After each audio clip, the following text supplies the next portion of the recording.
Chapter 37. I sit on the marble stool in my courtyard this morning. The pear blossoms have wilted without any sign of fruit, the ground littered with withered petals. This place feels smaller, more oppressive, after the freedom beyond. The girl who left the palace is not the same one who returned. I look at everything through new eyes, recoiling at the bright iron, the barren gardens filling me with fierce satisfaction that the only flowers that will bloom here are those of mourning and of death. And when I imagine my mother dying alone in a shuttered room, her suffering and misery my hand fists, but I force it apart, staring at the mark on my finger, the streaks around it darkening, a few almost stretching to the edge of my palm. It's becoming harder to keep it concealed, to pretend it doesn't hurt. The headaches lasting longer, feverish chills beginning to tear through my body. I've increased the dose of Diane's medicine, dulling most of the discomfort, but it doesn't change the fact I'm dying. 2 weeks, maybe less, Diane said. I'm down to 1. A frantic unease writhes within. Since my return a couple of days ago, I've been confined here to await a summons from Prince Sixen. Maybe he wants to make me wait, a taste of what it's like to lose his favor, as when I angered him before. I've had no chance to speak with Ruelin or Jin, only to those allowed through by the guards outside my courtyard, namely Shan and the attendants who bring my meals. Madame Lao does not visit, and though it's a relief to avoid her lessons, I worry what her absence means. Regardless, I can't sit here and wait any longer. Shan, where is Prince Sixen today? I call out to him. His Highness is hosting a banquet this afternoon in the garden by the Grand Hall, he replies, hurrying into the courtyard. Do you still have one of the outfits that Mina prepared? Why? Shan's eyes are wide. He thinks I've quarreled with the prince. From the scornful and pitying looks of my guards and the attendants who come by, they all believe I've lost the prince's favor. If so, I'm going to win it back. I will join His Highness. Shan stares at me, but there was no invitation. I don't need one. A hard smile slides across my face. I'll find my own way in, just as I did before. The sun shines brightly, a warm autumn day, many sheltering beneath the roofs of the pavilions. Shan and I stand by the side of the garden, out of sight. Attendants weave among the guests, pouring peach wine and offering trays of sweetmeats, bars of sesame candy, coconut pastries, and sugared fruit. Wisteria blossoms woven from silk are draped across the branches of the trees, a few strewn over the grass. They are exquisitely made, as are the waxed paper lotuses floating across the pond, yet a shadow of what it mimics.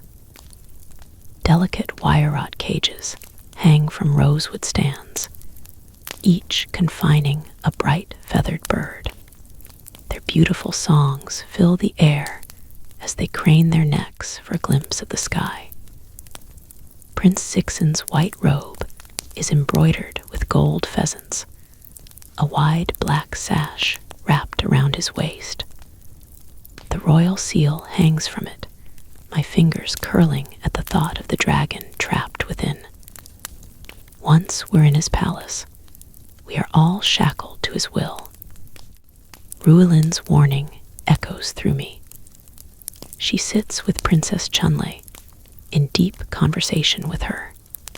General Zilu stands across from them, his heavy-lidded gaze following the princess, as it usually does. His fingers crumble a piece of sweetmeat like he's restless, like he needs to destroy something. A shiver running through me at the memory of his brutal attacks. Jin is seated close to the front, his expression a mask of bored indifference. Though I'm careful not to look at him, I'm glad he's here.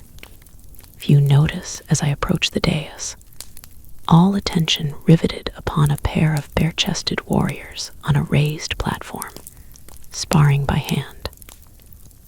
As one of the warriors deals a vicious punch to the other's face, the thick scent of blood cuts the air. Prince Sixen is in the mood for violence. His eyes slide over the crowd, pinching in the way I've come to dread. As he spots me, I smile and bow, but he lifts a cup to his lips, making me wait.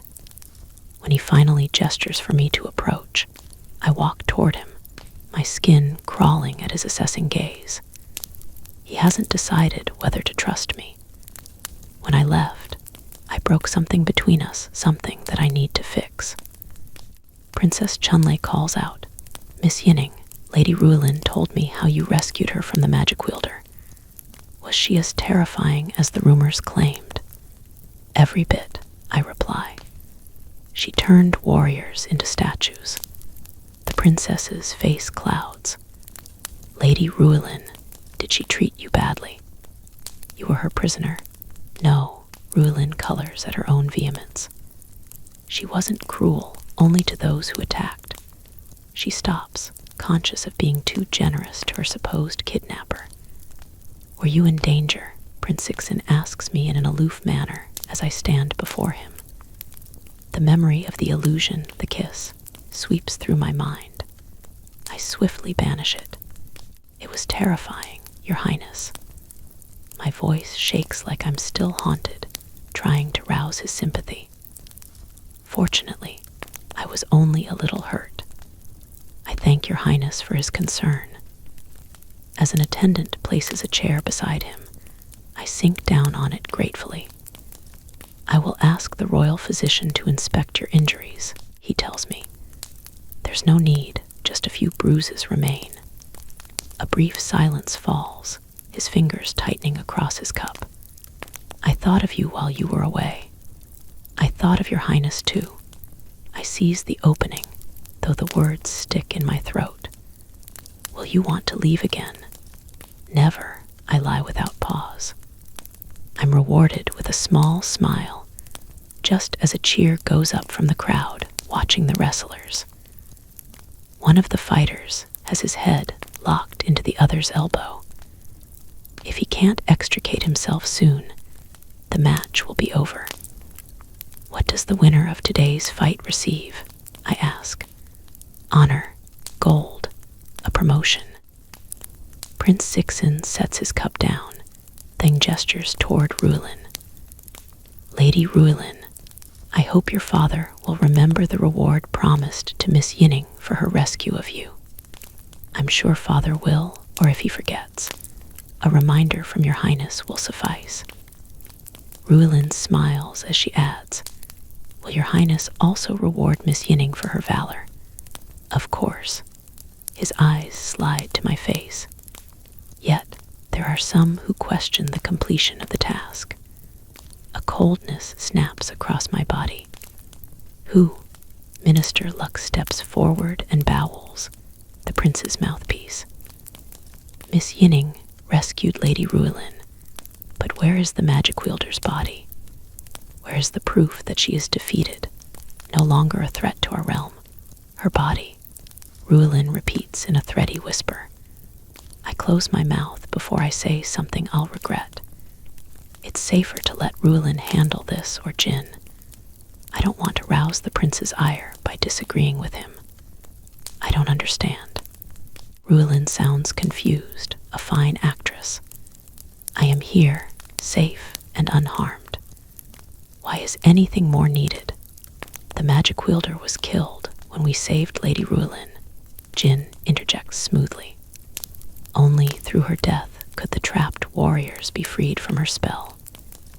"Did Your Highness not receive a report?"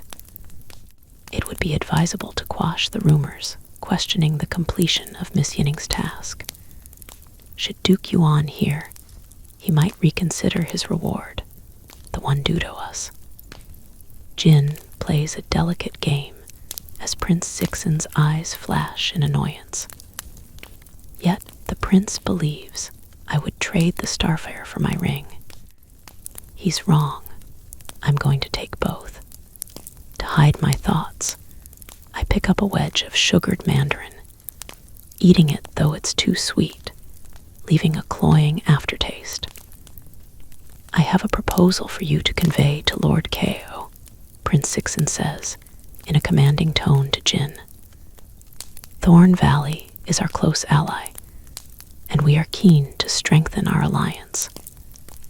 Perhaps a new arrangement might be sought to both our satisfaction, beyond any material gift. We are secure in our friendship with the Iron Mountains. We need nothing else beyond the promised starfire, Jin says flatly. The advisor should consult with his lord on such important matters. Prince Sixen speaks with a thinly veiled contempt that grates on me. Lord Ko entrusted me, in his absence, with the power to speak on his behalf, Jin replies, an edge in his tone. Very well. Prince Sixen smiles tersely. In place of the starfire, I offer a far more precious jewel, my sister. A marriage between our families, to cement our alliance for generations to come. Princess Chunlei stands abruptly, her hands clasped before her, her face pale. My heart wrenches at the realization this must be her worst nightmare, to be traded for her brother's gain. Honored brother, let us discuss this matter in private. Many of the guests are looking at her and whispering, some shaking their heads in apparent disapproval of the prince's offer. General Zilu remains silent, but his expression reminds me of when he'd drawn his fist back and struck my face. We can speak here, sister. Prince Sixen's eyes glint like shards of onyx. He is ruthless, even to his own kin. A union between yourself and Lord Ko would be highly advantageous, not just to you, but to our kingdom. I think of the buffoonish Lord Ko, who seems to care for little but food and wine. Even if he's as good a fighter as Jin claims, I wouldn't want to marry him either to be sent away, so far from home. But all Prince Sixen weighs is the gain to himself and his kingdom. His sister's misery is a price he's willing to pay. Princess Chunlei casts a beseeching look at her brother, but he stares back stonily. I want to assure her that she's in no danger, that neither Jin nor Lord Ko would want someone from the Iron Mountains in their domain. But I can't set myself against the prince, not yet. We are honored by the proposal, Your Highness. However, Lord Ko is not seeking a bride at the moment, Jin says carefully. Return and discuss this with your lord. Prince Sixen's tone is impatient. Jin's eyes are dangerously bright as he dips his head in the barest incline. I will, after Your Highness's coronation. Prince Sixen leans back against his chair. Of course, Thorn Valley is our honored guest. The coronation will take place in 4 days, on the auspicious date chosen by the astrologers. So soon, my heart almost stops. I take a candied strawberry and chew it to distract myself from the fear pulsing through me, teetering on despair. All attention has shifted back to the combatants. Prince Sixen's expression is cold, his sister's tense, and Jin's carefully blank. The fight is winding down, both sides tiring. One has a clear advantage, stronger, larger, more heavily muscled. The smaller one is quicker, and I find myself rooting for him, though he's tiring fast. Each blow he suffers worse than those he inflicts. His opponent is the crowd favorite, swaggering as though victory is already his. Without warning, he charges forward, hurtling against the smaller one, but his opponent evades, swinging around to seize him by his neck, locking it in his elbow. The taller warrior grunts as he kicks to get free, but the other clings tight, flinching from each attack. Only once he's proclaimed the victor does the smaller fighter release his grip. He weaves on his feet, blood trickling into his eyes from a deep gash on his forehead. Silence falls over the stunned crowd. Many will have lost their bets today. The warrior strides forward to accept his prize with his head held high.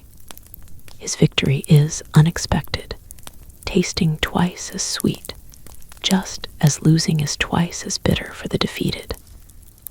As the winner is crowned, applause breaks out. Blood trickles from the victor's wounds, his expression dazed but triumphant. Leaning forward, I clap till my palms sting. I don't care about endangering myself for glory. I have the heart of a thief, not a hero. But like this fighter, I'll need to defy the odds, to risk everything for a chance at winning it all. Chapter 38. The next day, Dayu comes to see me in my room. Maybe I've been allowed visitors again, after telling the prince what he wants to hear.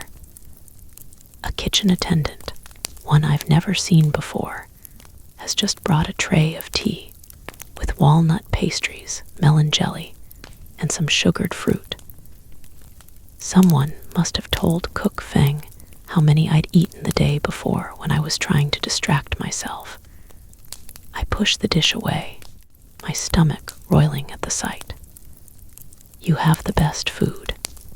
Dayu smiles as she sits by the table, fingering the thin iron chain around her neck.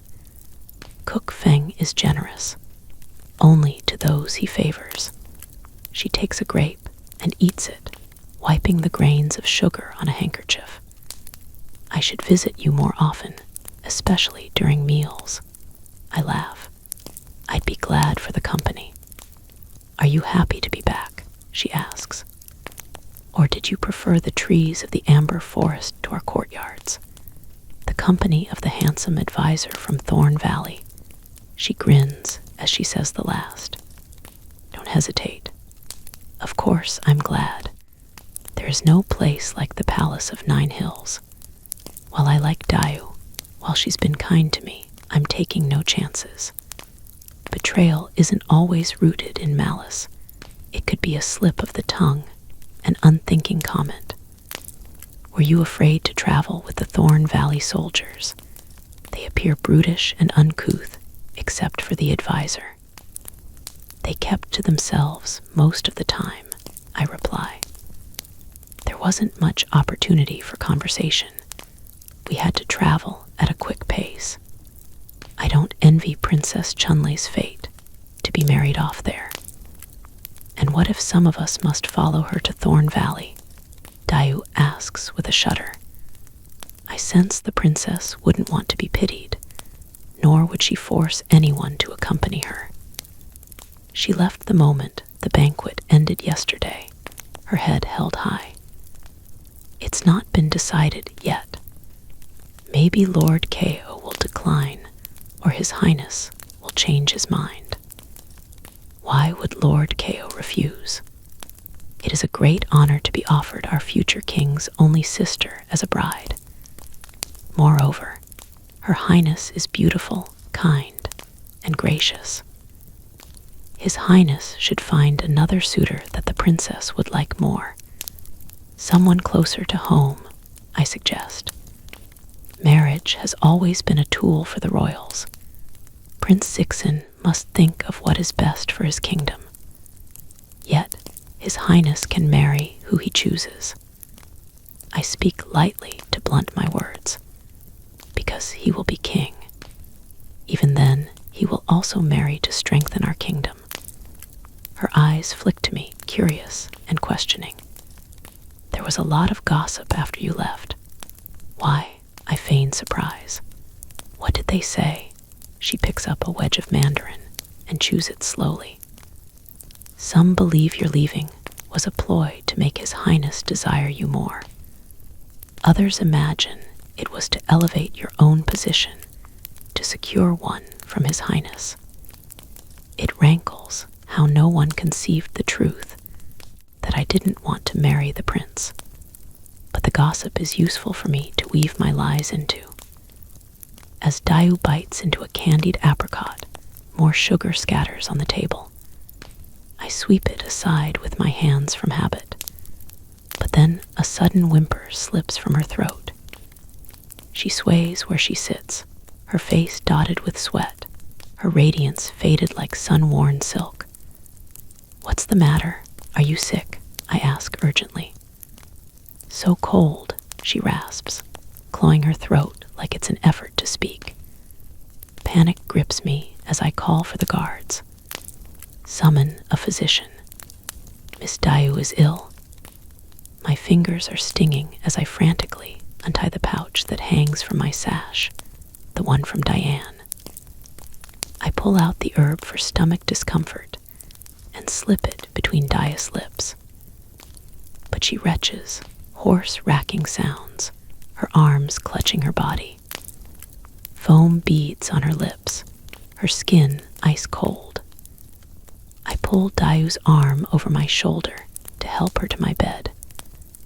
The physician will be here soon, I assure her, trying to calm myself. Her legs buckle as she collapses to the ground, dragging me with her. Violet welts creep over her hands, her neck, across her face. As her lips tremble, I lower my head to her ear. Poison. Her voice is so faint I can barely make out the word. My fingers are burning, thin welts forming like those on Dayu's, streaked through the flecks of sugar. I rush to the table, emptying a cup of warm tea over my hand. The discomfort subsides, though marks remain like the outline of a bruise. Dayu is right, someone poisoned the fruit. She is shivering, tears spilling from her eyes. It hurts. Don't let me die. I won't, I promise rashly. The poison was meant for me. Someone noticed me eating the sweets yesterday and sent this dish to my room. Fear writhes in my gut. Who would do such a vicious thing?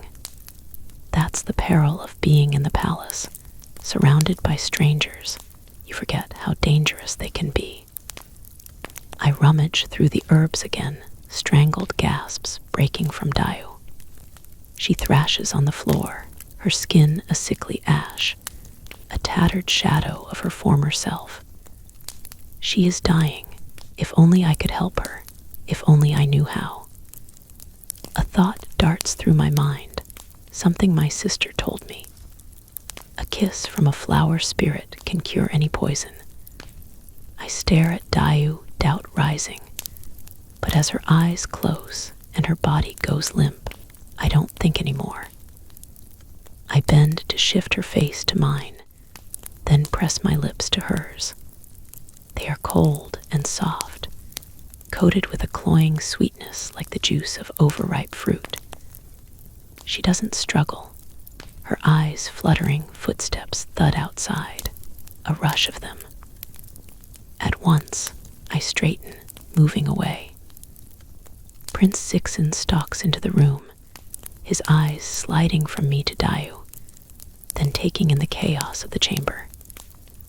Attendants rush in after him, followed by an older man in a brown robe clutching a small bag, the royal physician.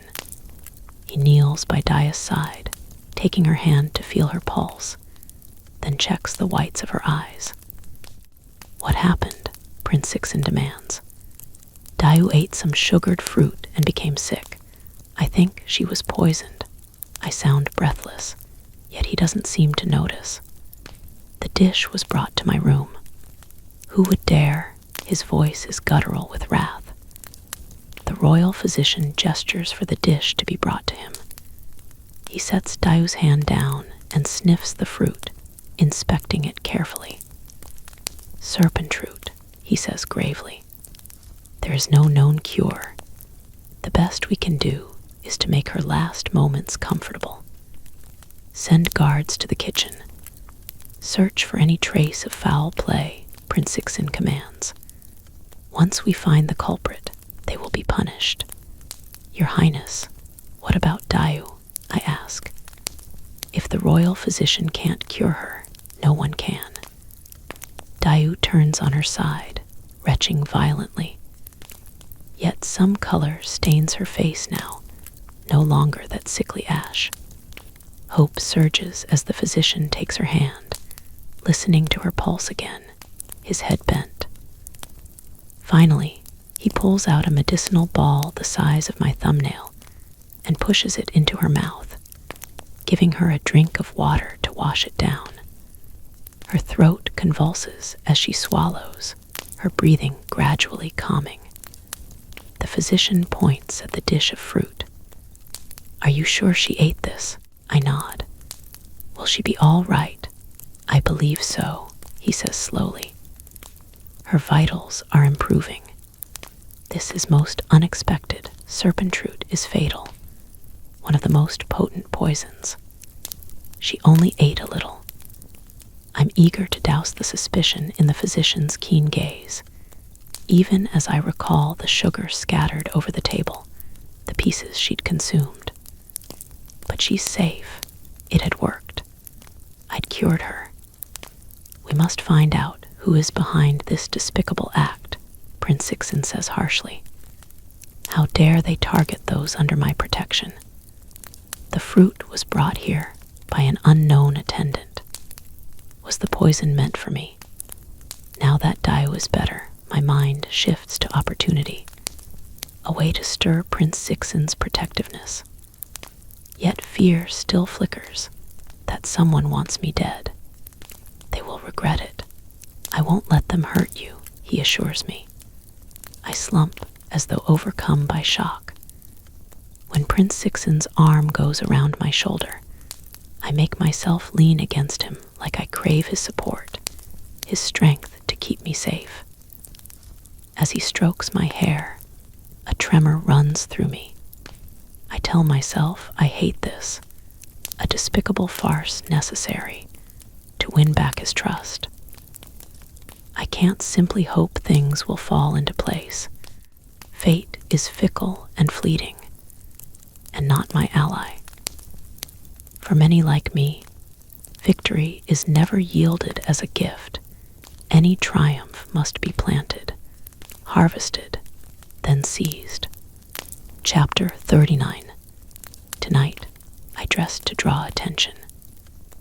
My outfit is different from the high-waisted and flowing styles the Iron Mountain's court favors, closer to the more fitted designs of what is worn in the amber forest. Tiny seed pearls are sewn on the sea-green silk, a crimson sash knotted around my waist.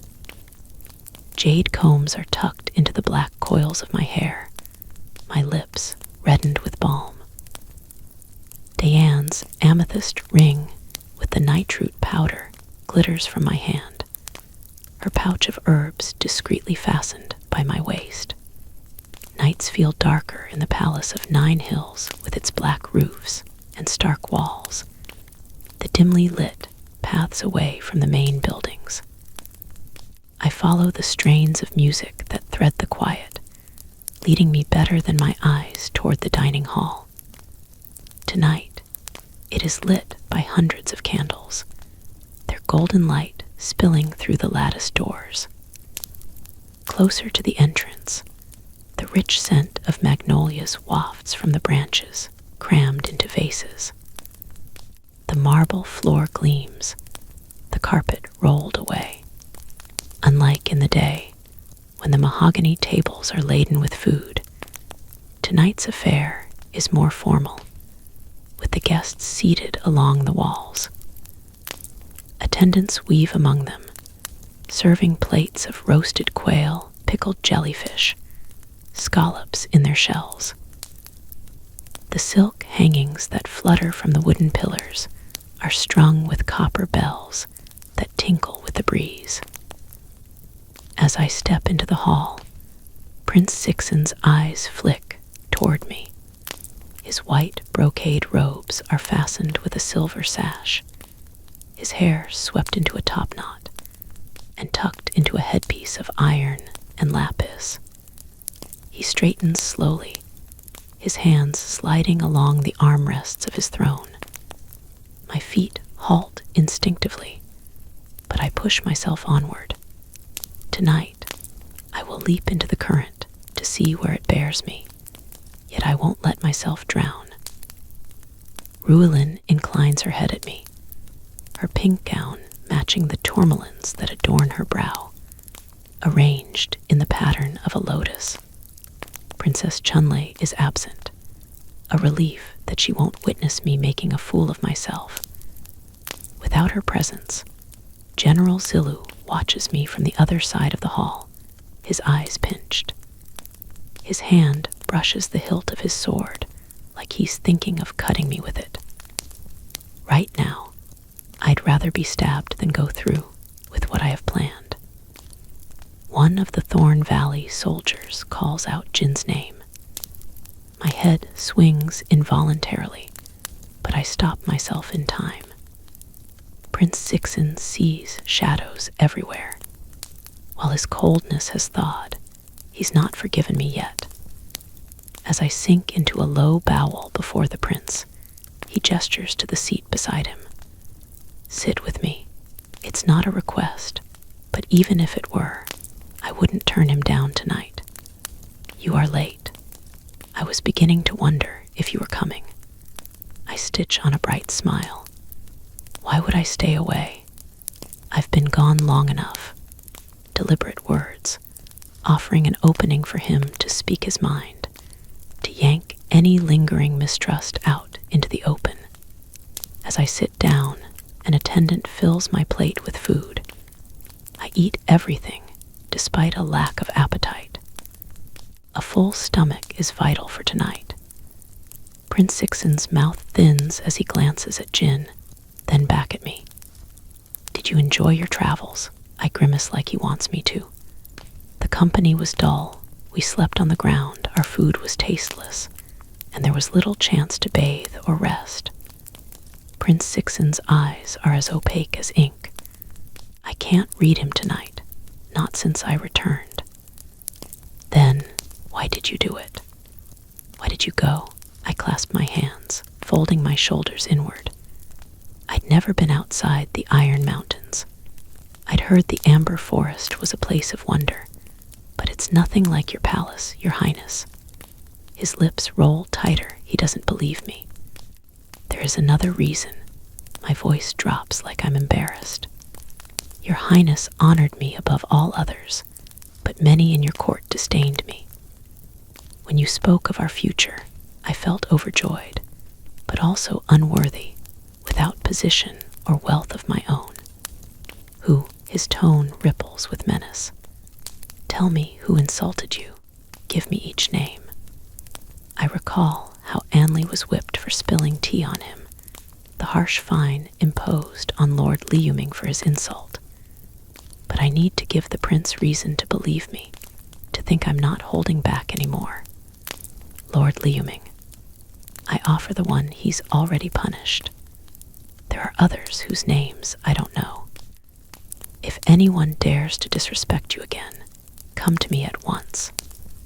I let his gaze penetrate mine. Your highness has already given me so much. I didn't want to be a burden.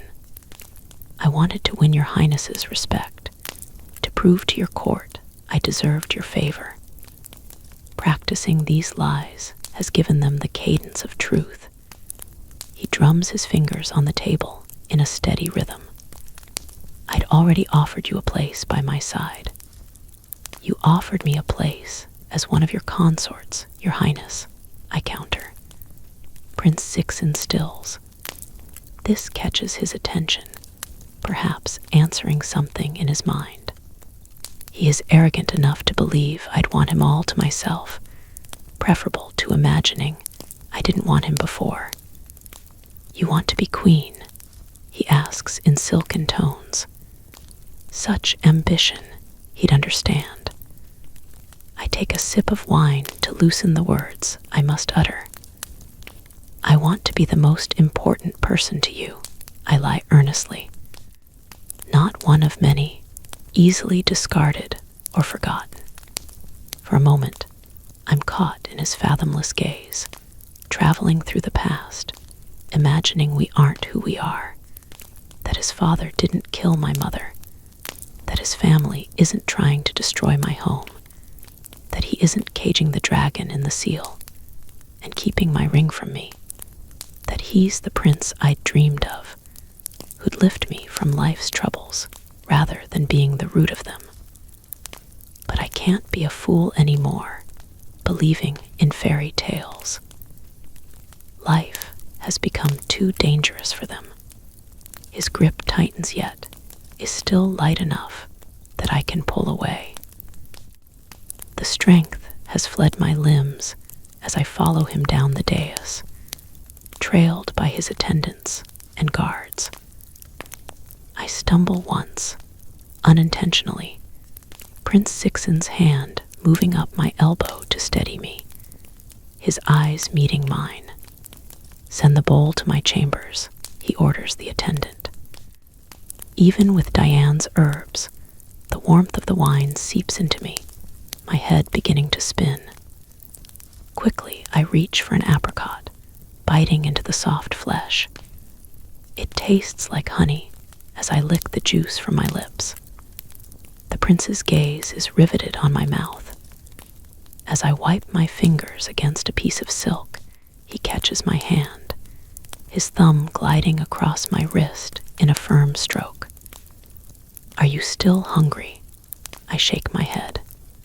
Prepare a bowl of broth to be delivered to Miss Yining's chamber. It will help with the headache. He rises and offers me his hand. I will walk you back, he says, misunderstanding my intent. His solicitousness surprises me. But I don't want this right now. I want him to be a villain, to loathe him unwaveringly. I look directly at him. Is there a place we can speak, where we won't be disturbed? Prince Sixen smiles, a knowing one, like he's received many such invitations. Chapter 40. Prince Sixen's courtyard is close to mine, but set back from the main path. It's said to be the heart of the Palace of 9 Hills, but appears cleaved away with the high walls circling it.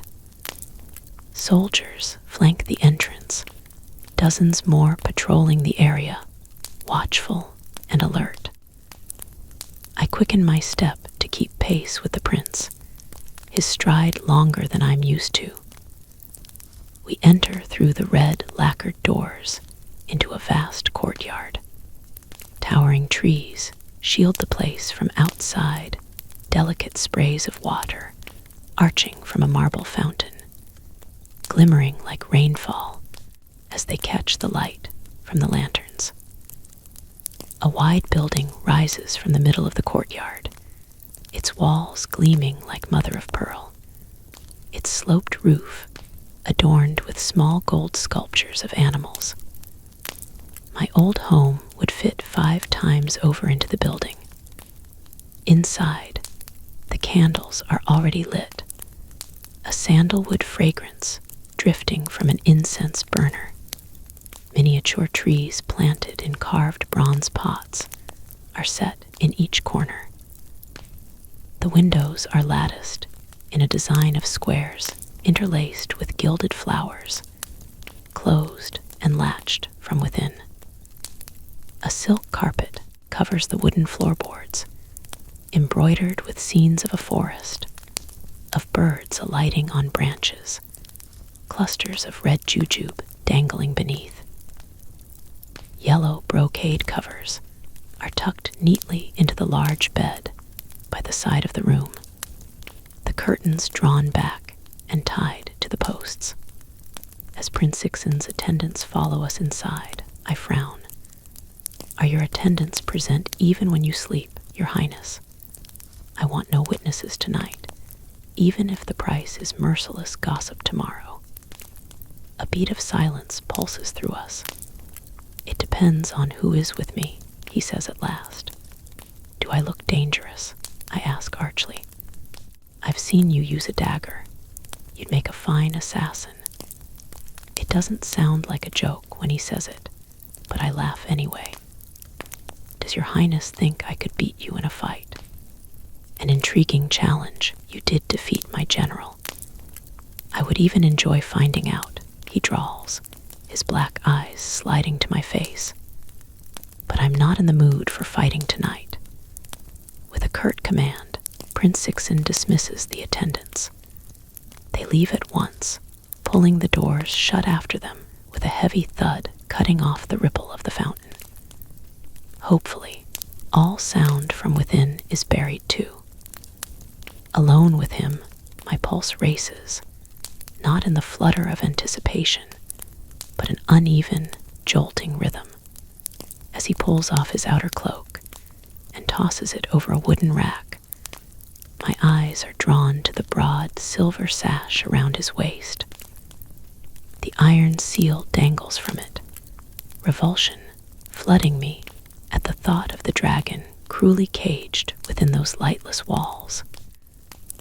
The prince stalks toward me, his gaze startlingly bright. Without a word, he pulls me into his arms with an impatience that steals my breath. His hand curls around my nape as his body edges mine against the wall. He pulls a jade comb from my head, then another, dropping them to the floor as my hair tumbles down my back. A memory flashes of how I'd felt pinned this way by Songman, the farmer's son. The near-constant pain in my head pierces deeper. When my hand flies up as a shield between us, his fingers capture mine, trapping them to the wall. He touches me like he's sure I want him. I teased him tonight, invited myself here. But pressed against him now, my body is stiff and unyielding, my mind clouded. Even as I knew this would be dangerous, as I tried to prepare myself, now that it's happening, I'm caught unaware, afraid.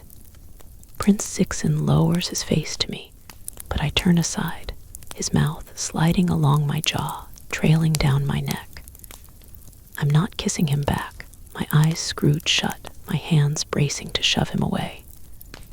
But then he stops abruptly, his breathing unsteady. What is wrong? I look down like I'm uncertain, like I'm fighting my own desire. This is too fast. I need time. I thought you wanted this. His tone is calm yet taut. Why did you want to be alone with me? I didn't realize I'm not used to this, I say awkwardly. He touches my cheek with surprising gentleness, then pushes himself away. We have time.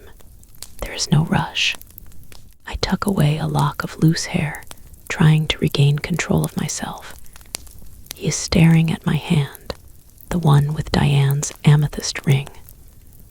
I tuck it behind my back, but he catches my wrist, brushing a finger across the purple stone.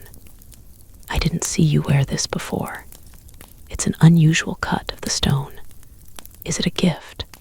His tone thickens with suspicion. My fingers curl, concealing the marks on my palm. I bought it from the market in the amber forest. He releases my hand. You don't need to buy anything. Tell me what you wish, and it's yours. There is nothing I cannot give you, if you would let me.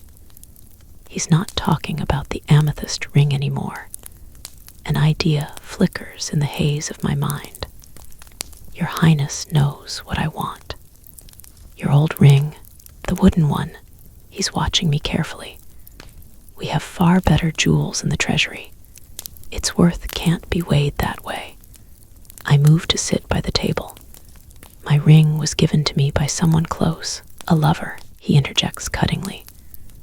My laughter is unplanned and just right as his tension vanishes. From family, from someone I've lost, I press on. Will your highness return it to me? He lifts a bent finger to his mouth like he's considering it. My heart is beating too fast. My hands damp as I wait, afraid to say the wrong thing. It's becoming harder to breathe, like the moment I'm about to steal something, the anticipation of the prize knotted with the fear of getting caught. If I return your ring, will you relinquish all claim over Duke Yuan's starfire? Will you stay? He asks. Of course he would demand this. What about Thorn Valley? My voice wavers like I'm nervous. Won't they be furious if they don't receive the starfire? I will arrange matters with Duke Yuan. Once Lord Kao weds my sister, they won't complain. When I remain silent, he probes. Do you agree? This isn't a command. He's waiting, unsure of my answer. Excitement flares, but I suppress it, afraid of appearing too eager. Yes, I lie. This is all I need, all I want. Once you are mine, he says quietly, I will give you the world, not just a ring of wood. The gravity of his words startles me. As he unclasps an iron chain from his neck, he pulls it from his robe. Something dangles from it, a worn wooden band carved with a six-petaled flower. My ring. He slides it off the chain, then takes my hand, placing the ring over the tip of my finger. A mark of our pledge, of my trust. My insides recoil, alarm pulsing through me. Right now, my ring looks drab in his hand. Nothing of note, but if I wear it, it will transform. No lies will save me then. With a smile, I pluck my ring from him. Could I have the chain as well, Your Highness? I want to wear it just as you did. He returns my smile as he holds out the chain, waiting till I slip the ring back onto it. Then he clasps it around my neck. My skin prickles from the cold metal as I look at myself in the mirror. Devoid of my magic, the brightness of the iron remains undiminished, yet I can't wait to rip it off. As we stare at our reflection, the prince's hands fall to my shoulders in a possessive hold, like he's claiming me. Despite my unease, relief crashes through me, the lightness of joy. I have my ring, I'm not going to die. You're happy, he observes, beyond words. The first honest thing I've told him tonight. I will make you happy for all your days. The way he's looking at me, a tightness coils within. The false promises I made to him are despicable, dangerous. Yet I'll be far away when he comes to collect. I just have to secure the dragon first. I wrap my arms over myself. Your Highness, it's growing cold. May I borrow a cloak? As he walks toward the wooden rack, I flick apart Diane's amethyst ring to scatter the powder over the incense burner. The fragrance in the room shifts subtly, infused with a frail sweetness. As I quickly sit back down by the table, he returns, wrapping a thick brocade cloak around me. It smells of sandalwood and spice, of him. I pour out a cup of tea and offer it to him as a distraction. Your Highness should drink this while it's warm.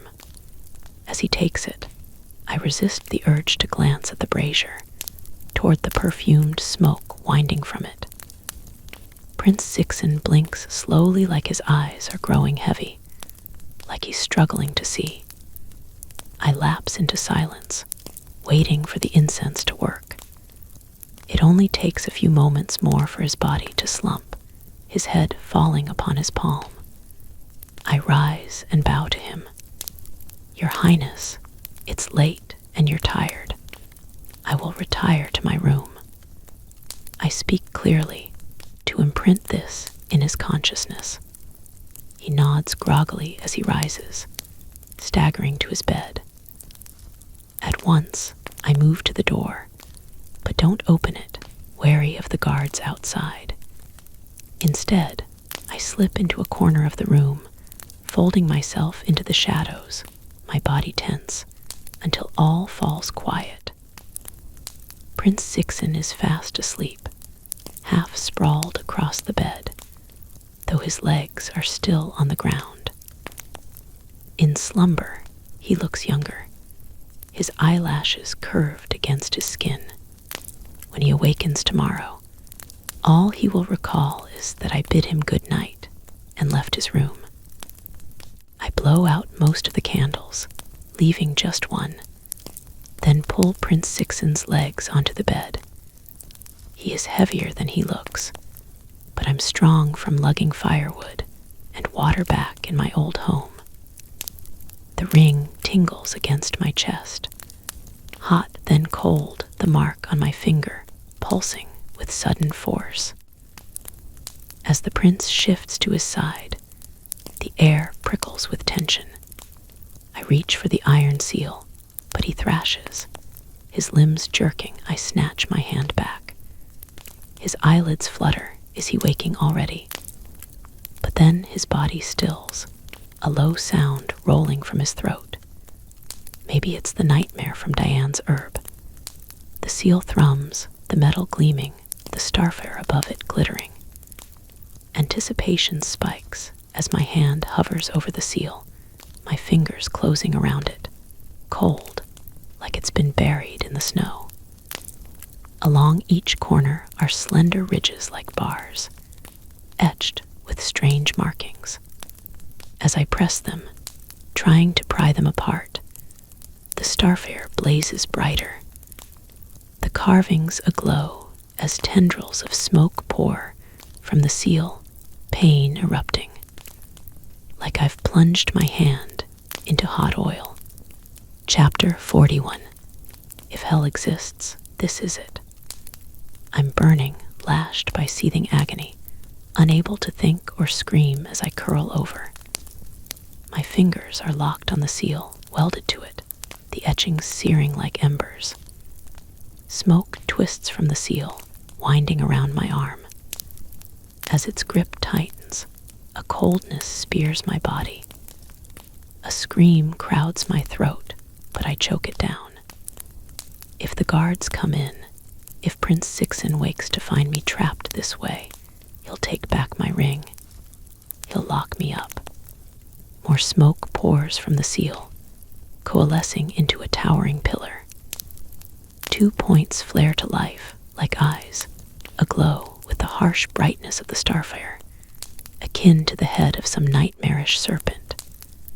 As I struggle to free myself, pain swells along my arm. I'm not thinking of discovery anymore, but of how to survive. My resolve snaps. I open my mouth to scream, but then my ring sears against my chest. I yank it out to find the 6-petaled flower quivering, the band bathed in radiance. My fingers are shaking too hard, fumbling the clasp on the chain. Yet holding the ring calms me as its heat seeps through. It shimmers brighter, its light piercing the smoke to pry me loose. I wrench my arm free, snatching at my dagger, slashing at the figure. It rears back, writhing as holes are punctured in its shadowy form, tearing wider like it's being ripped apart. The smoke dissipates into fine wisps that slither back into the seal. I slump down on the ground, echoes of pain reverberating through me. Hard to imagine the time Mistress Hinglin was the greatest monster I knew. My world was a lot safer before magic entered it. I stare at my ring as the light fades from it, suppressing the urge to slide it over my finger where it belongs.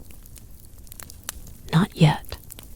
Not till I'm far from the palace of 9 hills, from the prince and the countless soldiers who obey his every command.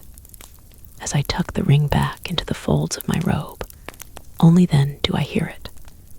A soft cry slipping from the seal, the creature's voice from the forge, thick with misery and suffering. The sun dragon. My heart aches, my body stills. In this moment, his pain is mine, and it is greater than the world. Prince Sixen stirs, his eyes darting restlessly beneath their lids. Whatever nightmares plague him can't be worse than the one just unleashed on me. My arm throbs, dark bruises blotting it like ink. As my breathing steadies, I push myself up, careful not to touch the seal or the starfare again. I inspect the cords binding it to the prince's waist, finding no knot or fastening. I try sawing at the bindings with my dagger, but they don't give way. Some strange power welds the seal to the prince, guarding it from theft, even from my blade. The etchings on the seal have gone dark, the carved chrysanthemum almost mournful with its drooping head. There's only silence now, neither song nor cry, as though the magic that protects the seal also conceals the creature trapped within. I want to help the dragon, but dare not touch the seal again, to risk discovery when Prince Sixen might awaken soon. As I leave his rooms, my spirits swing from high to low. I've failed to save the dragon, yet I'm lucky to have my ring, to be alive. Outside, in his courtyard, the guards stare at me knowingly, their thoughts as plain as though spoken aloud. My garments are disheveled, my face glossy with the sheen of sweat. I touch my lips, the paint smeared, my hair hanging loose over my shoulders. I look like I've spent the last few hours in bed, not fighting for my life. I hold my chin higher. Let them look, let them judge. I won't be ashamed of what I didn't do. Yet I walk quickly, eager for the safety of my own quarters, for someplace I don't have to pretend. Jin is waiting in my room, sitting in the dark. Somehow he slipped past the guards outside my courtyard.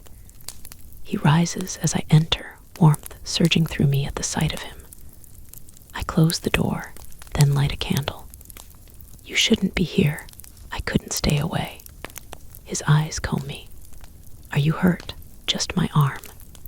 He draws my sleeve away, sucking in a breath at the sight of the swollen skin. At once he takes out a jar from his sleeve, rubbing the ointment over my wounds. It smells medicinal, like aloe and lavender, soothing my nerves, dulling the pain. Are you injured anywhere else? No, yet I'm still trying to pick through the wounds that are forming within, the lies I'd spewed that clawed at my pride. Jin's mouth draws into a thin line. I'll kill him. Prince Sixen didn't hurt me, I assure him at once. The seal was protected by a spell. Smoke emerged when I touched it, forming some type of guardian. It attacked me, but I escaped. I heard the dragon's cry. We have to save him. We will.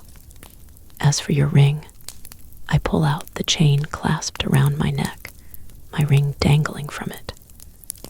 Prince Sixen gave it back to me. My triumph feels hollow. While I don't care what the others believe about me, it matters what Jin thinks. He's sharp enough to realize the prince wouldn't relinquish my ring without obtaining something else in return. Why do you think he gave it back to me? I speak harshly, trying to conceal how vulnerable I feel. I convinced him I'd stay, that I'd trade the Duke's starfire for my ring, that I'd be his.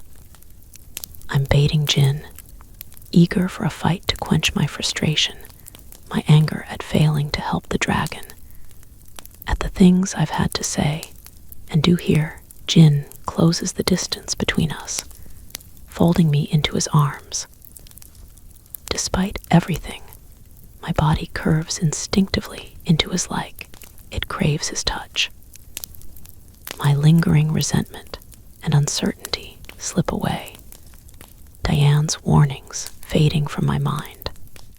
I'm unraveling, coming apart, and all that matters now is that he's holding me, and I feel safe for the first time since returning to the Palace of 9 Hills.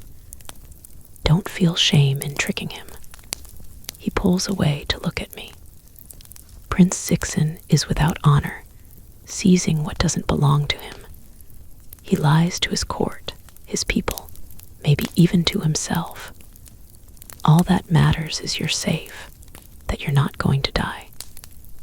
His smile is warm, though I catch the tensing of his jaw. He doesn't like this, but the fact he's assuring me, my heart feels lighter than it's been all week. Jin picks up my ring, his expression intent. It looks nothing like the rings of Mist Island. It changes when I wear it. I don't dare do that here.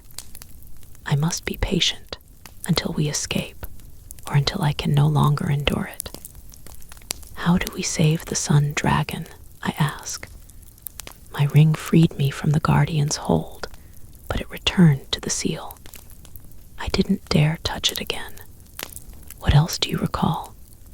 The seal's markings flared to life, the starfire attached to it glowing brighter. It strikes me then. What if they're using the starfire to subdue the dragon, to steal its magic? It's possible. The dragon is powerful, not easily confined, Jin replies. Let me confer with Diane. She might know how to tackle this guardian, or have something we can use. When will you meet her? I ask. Tomorrow. Prince Sixen has arranged a hunting excursion outside the palace for his guests. Our attendance is mandatory. I must attend to avoid suspicion, but I'll go to her as soon as I can get away. He pauses. Now that you have your ring, do you want to leave? Yes, yet the sun dragon's cry resonates in my mind. Right now, I have Prince Sixen's trust again. I can get close to him. I can help. Jin hesitates like he wants to protest, but then he nods stiffly. I'll send word to Lord Ko for reinforcements. Once we escape, we'll need help if the Iron Mountains pursues us. He adds, we must move quickly, with the coronation taking place soon. What about Ruelin? She will join the hunting party and escape then. She can't stay in the palace much longer. Prince Sixen has dispatched a messenger to her father. The sooner we rescue the dragon, the sooner we can all leave. Jin pauses before continuing in a lower voice. I hated watching you with him tonight. I hated seeing you smile at him. It didn't mean anything. I didn't want to. I know, that makes it worse. He holds my gaze, time seeming to slow. We secured a guard in the prince's courtyard. He was stationed outside tonight to listen for trouble. I would have come had you needed me. You promised you wouldn't interfere. The side of his mouth slants up into a mirthless smile. I never agreed. It would be reckless. What about the alliance? Everything at stake. He bends toward me, brushing away a lock of damp hair from my face.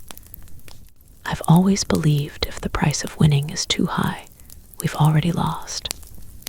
I thought you only cared about winning. I told you once, you don't know me, but you think you do, he sighs. In the beginning, I thought you might be useful. It was safer to keep a distance from you. Except even then, you had a way of infiltrating my mind, of getting under my skin. But when you fought General Silu on the tower, though you were doing everything just as I'd planned. I never felt such fear and rage. What are you saying? I sit down, my legs growing limp. He looks at me, not the way someone looks at a pretty flower or a fine painting, but the way one would stare at the full moon or the sky when it comes alive with the fire of dawn. I like you, he tells me quietly. I've liked you for a while. Warmth sparks inside me, glittering and golden bright and rare. It is moments like these that mark a life, sifting the extraordinary from the mundane. I like you too, I tell him in a rush, because if I stop to think, I might not say it at all. His eyes darken as his hand cradles the curve of my neck. I lean toward him, tilting my head until his breath grazes my lips. Then I pull him to me, pressing my mouth to his. This is real, not a dream, his throat convulsing as his hands slide to my waist. And then he's lifting me from the chair, wrapping his arms around me, his fingers hard against my skin. His firm lips mold to mine, our breaths tangling as heat pools low in my belly, until it feels like I'm melting inside, set aflame. He touches me with such fierce possession. It stirs my own hunger. My fingers weave through his hair, clutching him to me, light scattering through my mind like stars. This violence of my reaction startles me. All I know is I never want this to end. I tell myself it's to wipe away the taint of tonight, to seize back control of my spiraling emotions, except I'm lying to myself. He is not for you. Diane's warning slips into my mind, an unwelcome seed of suspicion sprouting. Just as I've been pretending with Prince Sixen, is Jin pretending with me? I stiffen, drawing back. His expression shudders as his hands fall away from me. I smother a protest, the urge to toss caution aside, to test how hot and bright the fires between us blaze, to sate the craving he stirred inside me. This is, I'm not thinking right now. We can't hear. My words fracture, almost as badly as my resolve. You're right. But another time, his voice trails off, a roguish smile breaking across his face. There will not be another time. A hollow claim, my body still flushed from the heat of his embrace. He reaches for my chin, tilting my face to his. Don't lie to me. I may not do it as well as you, but I know all the tricks. I think you lie every bit as well as me. A vital reminder. Like me, Jin will say and do almost anything to get what he wants. A wave of dizziness strikes me, the mark on my finger throbbing. As I sway unsteadily, Jin sweeps me into his arms, my hair falling loose. He carries me to the bed, laying me down, then brings me Diane's medicine. I don't dare take it yet. After increasing my dose the past few days, the bottle is alarmingly light. I must ration it, use it only when needed. Is it getting worse? As I nod, he says urgently, wear your ring now. Don't take any risks. Not yet, I say through gritted teeth. What if they learn who I am? What if I can't get out? His hand closes over mine. Promise me you won't wait too long. Death is worse than discovery. There's no return from it. My tongue flicks over my dry lips. You should know me, Jin. I'll always choose life over death. As my eyes close with exhaustion, he squeezes my hand. Tomorrow, I'll come back as soon as I can. Wait for me. And then we'll find a way home. Home. Warmth glides through my veins, delicate and soft like a brush of summer. A precious dream, nearly within my grasp. I can almost smell the flowers. Chapter 42. Jin and Rulin left the palace early this morning for the hunting excursion. I wanted to join, but was informed this event was only for those invited. I glance out the window of my room. When had the skies begun to darken? Slivers of violet and vermilion entwined in the folds of dusk. A breeze glides through, bearing the scent of sandalwood and that loathsome tinge of iron. I've remained indoors all day, claiming illness. It wasn't all a lie. The pain in my head is worsening like needles piercing my scalp. My hand hurts constantly, the streaks darkening to rust. A deep ache has taken root within me since regaining my ring, as though my body craves its return. Without Diane's medicine, I'd be a husk of myself, barely able to rise and walk. Soon, I'll have to wear the ring. I'm almost out of time. As Jin said, discovery is preferable to death. Shan enters, leaving the door open as he carries a tray with several dishes. Slices of beef, braised fish, prawns steamed in ginger, and pickled vegetables served with rice. The prince's food is shared with me now, seemingly an honor, but a jarring reminder that someone wants me dead. I eat to keep up my strength, though my appetite has waned. The beef is tender, the prawns sweet, yet they might as well be boiled gristle. Footsteps thud from beyond, 8 soldiers entering my courtyard, crowding the small garden. They don't leave as expected, remaining outside my door. I set my chopsticks down, the last of my appetite vanishing. What is happening, Shan? There were rumors of a plot to disrupt the coronation. Prince Sixin ordered General Zilu to tighten security throughout the palace, he replies. Anxiety writhes in my gut. Escape will be far harder now. What new measures are in place? Shan lifts the teapot and fills my cup. The palace is sealed. Only those with a royal permit are allowed in or out until after the coronation. My fingers clench the cup harder. What about those who left the palace today? The order came from His Highness himself. There are no exceptions. Lady Wang was furious to be denied entry when she returned from visiting a friend this evening, Shan recounts gleefully. But I don't care about Lady Wang, my fears turning inward. Was anyone else trapped outside the palace walls? What about Jin? Lady Ruilin, though Prince Sixin arranged for her to be housed elsewhere till her father arrives to collect her. I heard those of Thorn Valley left this morning and were also refused entry into the palace. My heart plunges. The hunting excursion must have been a plot to rid the palace of 9 hills of unwanted guests. Has Prince Sixin grown suspicious? They must have been furious. Shan nods.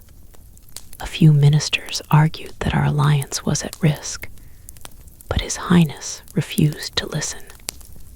Fortunately, His Highness's coronation is just a couple of days away. Then maybe everything will be as it was. 2 days, and yet the world can upend itself within that time. I silence my screams, wanting to crawl into bed and close my eyes, to yield to despair instead of battling constantly against it. A single thought echoes through my mind. I must get out. A single thought echoes through my mind. I must get out. I push the tray of food aside, the throbbing in my head worsening. I still don't feel well, Shan. I'll sleep early tonight. I speak loudly, for the benefit of the new guards outside who might be listening. His face clouds. Do you need the physician? Just rest. Could you let me sleep in late tomorrow? He nods, whisking the tray away. At least with the guards outside, no one will dare another attempt on your life. Once they catch the poisoner, Prince Sixen will cut their head off. He adds a little too enthusiastically as he leaves my room, closing the door after him. My stomach roils. I'm trapped here alone. Pulling out Diane's pouch, I rummage through it to find the incense coiled around the crystal. I hold its tip to the candle until the end catches fire with a hiss, smoke trailing from it.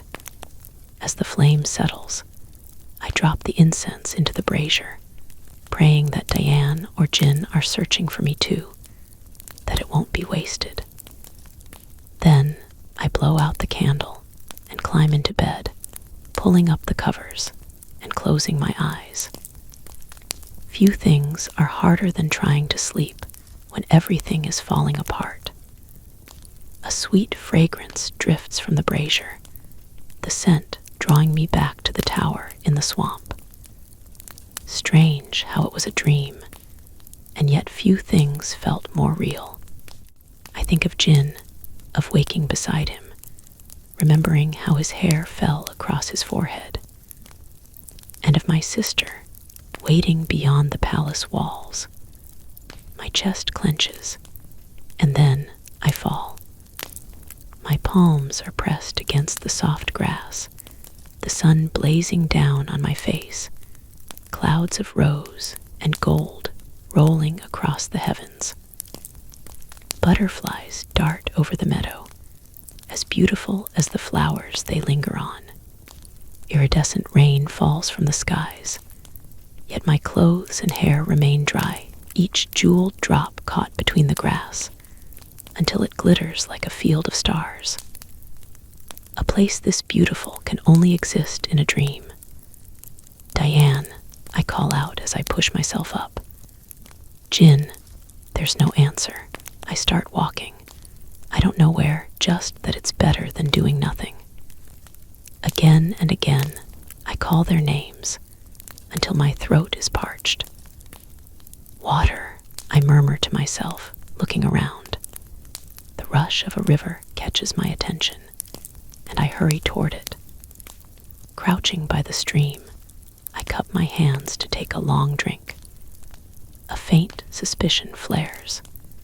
If only there were birds singing, I say aloud, feeling more than a little foolish. At once, a flock of colorful birds descends upon a nearby tree, their beautiful songs bursting through the air. This place, it's my dream mine to control. Is it because I burned the incense this time? I must find Diane. My voice is stronger now, clearer. It should be Diane here. This is her magic. The air quivers, the grass flattening as a trail of stones appears. I run toward it, trying not to think how long I have here.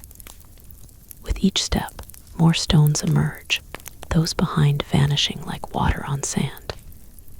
Yining, Diane's voice rings out from ahead of me. She emerges from the trees, striding forward, her hair swinging over her shoulders. She hugs me tightly, and though it's a dream, in my heart it's real. What is this place? I ask.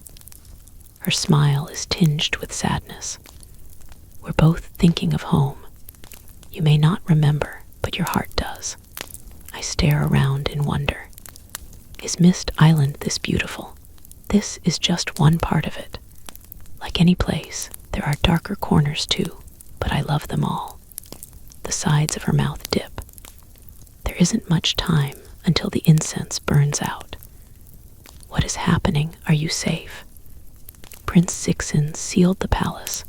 No one can leave or enter until after his coronation. We suspected this, she says grimly. Fortunately, Ruilin was able to escape and find me. What about Jin? Her eyes pinch. She doesn't like me asking about him. Furious, when he couldn't enter the palace, on the brink of stupidity. Her scowl deepens. His guards had to restrain him before he provoked the Iron Mountain's soldiers further. The fool even argued with me about coming here to find you when this is my incense. You knew I'd come, she grins at me. You're not the sort to weep and wait. I came close, I admit. We all do. She says this tentatively, sharing a part of herself that she keeps from others, as do I. Her eyes widen as she picks up the ring dangling from my neck. You found it. I convinced Prince Sixen to return it to me, but I don't dare wear it yet. You are weakening, she observes bluntly. Take more of the medicine. Try to keep from wearing your ring within the palace of 9 hills, but don't wait too long. She looks into my face, her expression somber. If you must wear it, if there is any danger of discovery, you have to sever the root of your ring. Should it fall into the wrong hands, they will use it to find our home. It will endanger us all. What happens if I remove the root? I'm hoping I misunderstood what she told me before. Because you haven't claimed your powers, yet the link to your magic will be broken irrevocably. But this price must be paid. She says this heavily, knowing how hard it will be, yet she's not the type to soften her words. I don't know if I can do as she wishes. I want magic, to be strong like her. It won't come to that. Prince Sixen wouldn't have returned my ring unless he trusts me. I'm trying to assure myself too. I need to get out, but I don't have the sun dragon. I can't get to it blocked by a guardian by magic. Do you know how to destroy it? Jin told me, she says. We must consult the elders, as I've never encountered this before. Regardless, it's too dangerous for you to remain there with your ring. We'll find another way to rescue the dragon. Jin can return to the palace after the coronation. Now, he knows exactly what he's searching for. She adds, we considered creating a distraction from the outside, but Jin believes it will only worsen matters, as Prince Sixen is already on edge. He's right. We need to lull the prince into believing everything is under control. Then you'll need to find a way out, Diane says adamantly. Can you escape? Once you're over the palace walls, we'll get you to safety. I think of the additional guards watching me, those in my courtyard, the way my head pounds, and the spells of dizziness and fatigue that crash over me with increasing ferocity. I'll find a way. Stay clear of the palace entrances. Both the east and west gate are closely watched with far more soldiers patrolling the grounds. If only I could leave now, I say, filled with urgency. Not tonight. It will be dawn soon, harder to move undetected. Moreover, we need reinforcements. According to Jin, they will arrive tomorrow. My heart sinks at the thought of remaining one more day. Tomorrow night then, the day before His Highness's coronation. Diane glances at the skies. Our time together is ending. I swallow hard. There was only one piece of incense. I won't be able to speak to you again. We will be ready, she assures me. Tomorrow at midnight. Make your way to Ruelin's courtyard. It will be quieter given it's no longer occupied. Ruelin says the back of her garden opens to a path that leads to the outer walls. We'll wait for you on the other side. I will be there. I must believe this, or I won't dare to try. The wind shifts, growing colder. Leaves rustle, falling to the ground as the flowers around us begin to shrivel. I don't want to return to my cage, the one I never left. Diane's form wavers. Keep safe. Don't die. Mother is gone. but I'll not lose you too. I'm not that easy to kill. My smile hides my fear. Diane swings around abruptly, muttering a curse. A tall man is striding toward us, impatience in his every step, a lock of his hair falling into his eyes. Heat stirs inside me at the memory of his touch, how he kissed me just last night. There are only a few moments left, Diane says tersely. Take care, sister. I will see you soon. As she fades away like mist, Jin reaches me, taking my hand. I should never have left you. They would have forced you to leave the palace. They planned this. Are you all right? He asks. I just have to wait till tomorrow night to escape. Our reinforcements should arrive then, he assures me. How can they get here so quickly from Thorn Valley? When our horses are in their natural form, they travel more swiftly. We will get you out, even if I have to break down their walls. His gaze holds mine, golden bright. Wherever I am, wherever you are, I will come for you. His words, so gravely spoken, carve away some of my fear. Yet he's already fading, reality tugging apart the seams of our dream. I'm not thinking right now as I lean toward him, my lips parting. He draws closer. So close, his warmth glides over me. He traces my face with his fingertips like he's memorizing each line. I am cold inside, but his touch is pure fire. If only this were real, he whispers. It is, I reply. All goes dark.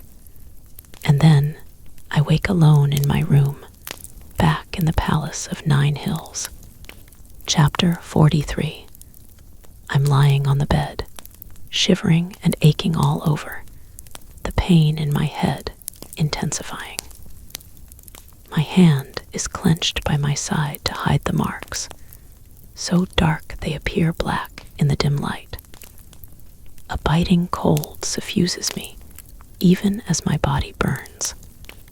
I can't seek relief in Diane's medicine yet, the bottle almost empty. I must save it for my escape. Shan hurries into my room, his face creased with worry. Since my symptoms have worsened, those I can no longer hide, he's been fluttering around me, fetching water, fruit, and medicine, all of which I've refused. Prince Sixen is on the way. He's bringing the royal physician. His voice is hushed, like he doesn't want to disturb me. I curse the prince inwardly, wishing he'd stay away. Most would, for fear of contagion, but Prince Sixen is probably arrogant enough to believe he's invulnerable. At least I don't have to pretend to be ill. One look at me should convince him of it. As Shan offers me a damp washcloth to clean my face, the door swings open without the courtesy of a knock. Prince Sixen enters, followed by the royal physician, the one who inspected Dayu. 6 attendants follow them, their heads bowled, though their ears are undoubtedly pricked up. I hear you are ill. The prince strides toward my bed, a silver-and black overcoat thrown over his white robe. His gaze rakes me, taking in my pallor, the way my chest strains as it rises and falls. His mouth twists, as though torn between concern and suspicion. I summoned the royal physician to treat you, to expose me as a fraud. I smile wanly, hiding clenched teeth. No physician can help me, but maybe this will convince the prince to leave me alone. Your Highness is considerate. I am honored. Miss Yining has been unwell since yesterday, Shan replies, helping me without knowing it. Her appetite has been poor. Miss Yining, will you tell us your symptoms? The royal physician asks. My head hurts, I say weakly. My body aches. I feel cold and tired. He extends his weathered palm to me. May I take your pulse? I offer the royal physician my right hand, my other tucked beneath me. He frowns as he checks my pulse, then releases my hand to touch my brow. Finally, he asks me to open my mouth, inspecting my tongue and throat. Miss Yining is gravely ill, he proclaims at last. She has all the symptoms of fever, yet her body isn't warm. Perhaps she is still fighting the infection, causing her temperature to rise and fall erratically. Her body is very weak, like she's been suffering a while. Is she in danger? Prince Sixen's tone is tense, no longer tinged with disbelief. The physician strokes his beard. From her symptoms, this appears to be a severe infection. She must take the medicine that I prescribe. Rest is essential. She needs to sleep as much as she can. Shan is pale as he bows in acknowledgement. I will ensure she does. The prince frowns. She must be well for my coronation. Despite my discomfort, anger flares. I can't govern my illness, Your Highness. If Miss Yining is unwell, it would be dangerous for her to attend Your Highness's coronation, not just for her health, but for the court, the royal physician cautions. Illnesses spread quicker in crowded surroundings. I don't want to risk infecting anyone. I cough loudly, then add, I've found it hard to sleep with the soldiers right outside. Prince Sixen swings to his attendants. Order the guards to keep their distance from Miss Yining's room and to avoid any unnecessary noise. She is not to be disturbed. I drop my eyes to conceal my relief, but to my horror, Prince Sixen pulls a stool over and sits beside my bed. The rest of you are dismissed. The royal physician hesitates. Your Highness, the lady's illness is contagious. You must think of your health. I will stay, Prince Sixen says coldly. No, I soften my protest with another frail smile. The royal physician is right. What if you fall sick before your coronation, Your Highness? Prince Sixen leans closer, bringing his face to mine. Then you will need to look after me. There are few things I'd like less, but I blink like my mind is slipping, pretending not to hear. She is tired, Your Highness, the royal physician reminds him tentatively. Prince Sixen's jaw tightens. I will stay until the medicine is prepared. He dismisses the physician and his attendants with a curt nod. Once they leave, Prince Sixen picks up the discarded washcloth and dips it into a bowl of water. He wrings it dry, then places it on my forehead, a cool relief seeping through me. My aunt used to do this when I had a fever, I say drowsily, wanting to resent it, but feeling too weak, almost grateful for his care. Then, you had a good childhood where you were looked after. He pauses, then adds, I didn't believe it when they said you were ill again, but you're not the type to hide behind such a farce. As he reaches for my hand, I shift onto my side, drawing away. Your Highness must keep a safe distance to avoid falling ill. One day, he says in a low voice, you'll let me look after you like I want to. I close my eyes to hide the flash of resentment, how he assumes his wants and desires should be mine too. The ache in my body is surrendering to fatigue. I'm struggling to stay awake. I won't think about how gentle his hand felt on my brow, or how his voice roughened with concern. My mother died within these walls. They won't claim me too. The moment Prince Sixen leaves, I scramble out of bed, feeling dizzy and faint. I grab Diane's medicine, pouring a third of what's left into my mouth, keeping the rest for later when we travel to the land beyond. It takes a few moments before the agonizing discomfort eases, my mind clearing, though I still feel battered and exhausted.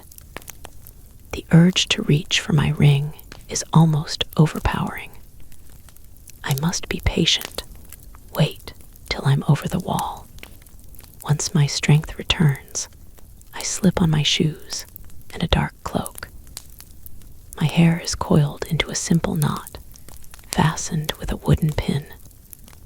As a precaution, I tie Princess Chunlei's ornament to my waist, the one she gave me in the Shadow Wing.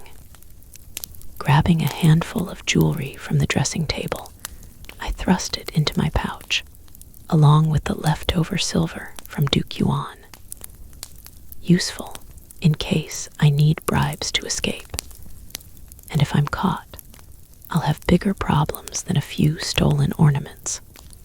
Thick clouds obscure the stars, a few birds already twittering in anticipation of dawn. It's long past midnight when I was supposed to meet Diane and Jin. Prince Sixen stayed longer than expected.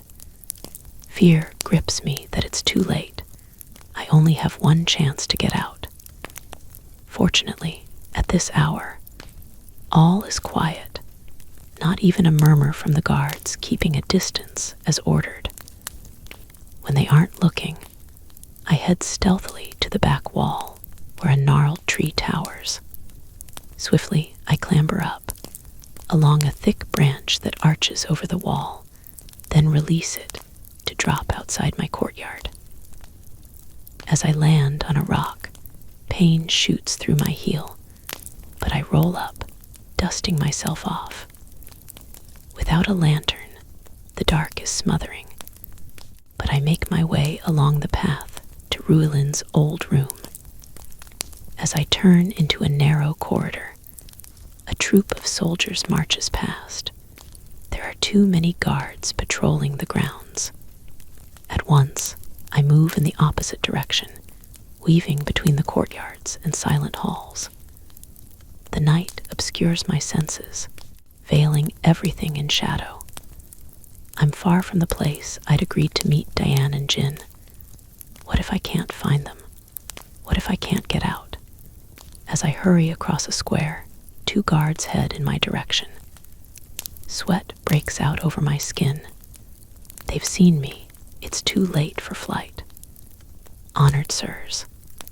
I greet them with an ingratiating bawa, keeping my face down. Could you tell me where the entrance is? It's my first time in the palace, and I've lost my way. What is your business here? A guard demands. The palace is sealed. You'll have to wait to leave. I hold up Princess Chunlei's ornament, glad for the lie I prepared in case I was stopped. I'm a dressmaker. I came yesterday to deliver Her Highness's new clothes and to make the necessary alterations. I only just finished and was given Her Highness's token as permission to leave. At this hour, one of them asks. I had to wait for Miss Mina to finish attending to Her Highness before she would meet with me. Even longer to agree on a fair price. I pat my pouch, drawing their attention to it. At the mention of Mina's name, the soldiers relax. She's a tough negotiator. You did well to get a good price, the other tells me with a grin. Will you share your good fortune, little sister? The first soldier asks, his beady eyes on my pouch. I let my face fall. An honest person would never be eager to bribe, only those with something to hide. My fingers are stiff as I untie the strings of the pouch, careful to conceal the pearls and jewels. As I pick up a couple of silver pieces and hold them out, I bow again. Good fortune should always be shared. Fortunately, they aren't greedy enough to demand more. As they pocket the silver, one advises me, cross the courtyard at the end of this square, then cut through the garden of cypress trees. Follow the long stone path until it leads you to the west gate. As I thank them, eager to leave, the other soldier laughs. Don't be so lazy, Soldier Ma. For 2 pieces of silver, we can show her the way and ensure she won't be unnecessarily detained. The west gate is heavily watched, far from where I'm supposed to meet the others, but I can't object without rousing suspicion. Fortunately, the path is clear now, and we encounter no other patrols. Soon, the entrance looms ahead, soldiers swarming the iron wall. "Where are you going this late at night?" one of the guards asks. "She's one of Her Highness's dressmakers, bearing her royal token," Soldier Ma replies for me, elbowing his comrade aside to open the doors. They are heavy and thick, needing a couple of the soldiers to push them apart. I thank them as I walk away. Relieved, my skirt hides my shaking legs. I make myself move slowly, restraining the temptation to run. Freedom lies in the cloak of night, amid the tangle of trees. Yet some soldiers might still be watching me. Once out of sight, I head in the direction of where Rulin's rooms were on the other side of the wall, still a distance away. Leaves rustle, my sense prickling. The shadows on the ground quiver, as suddenly Diane stumbles out from the trees. Her eyes widen at the sight of me, her face ashen, a bruise darkening one cheek. Her arms are folded behind her, metal clinking as she moves like she's chained. Rage sears alongside a terrible, blistering dread. "Run," she whispers vehemently. "Don't look back." Chapter 44. Fear is a capricious beast. A little unleashed keeps you alive, but too much will devour you whole. Ice floods my veins, my mind going blank. But then my instincts kick in, and I sprint away, darting between the trees. An arrow whistles through the air, hurtling precariously close to my shoulder.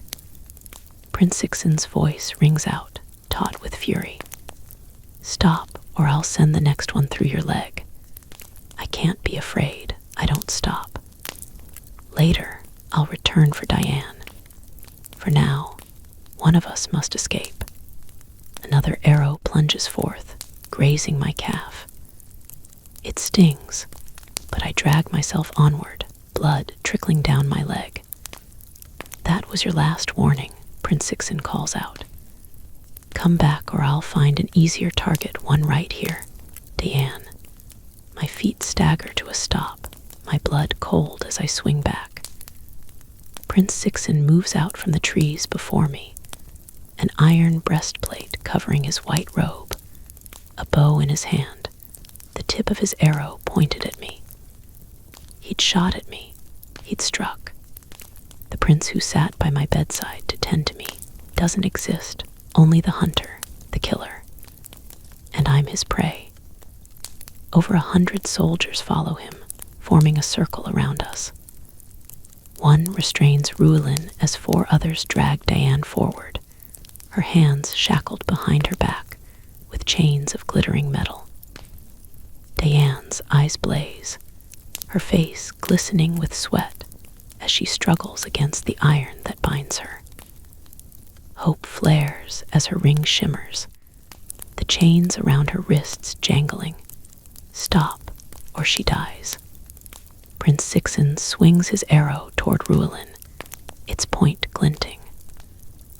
Another soldier swiftly presses his sword to her throat, the edge puckering her skin.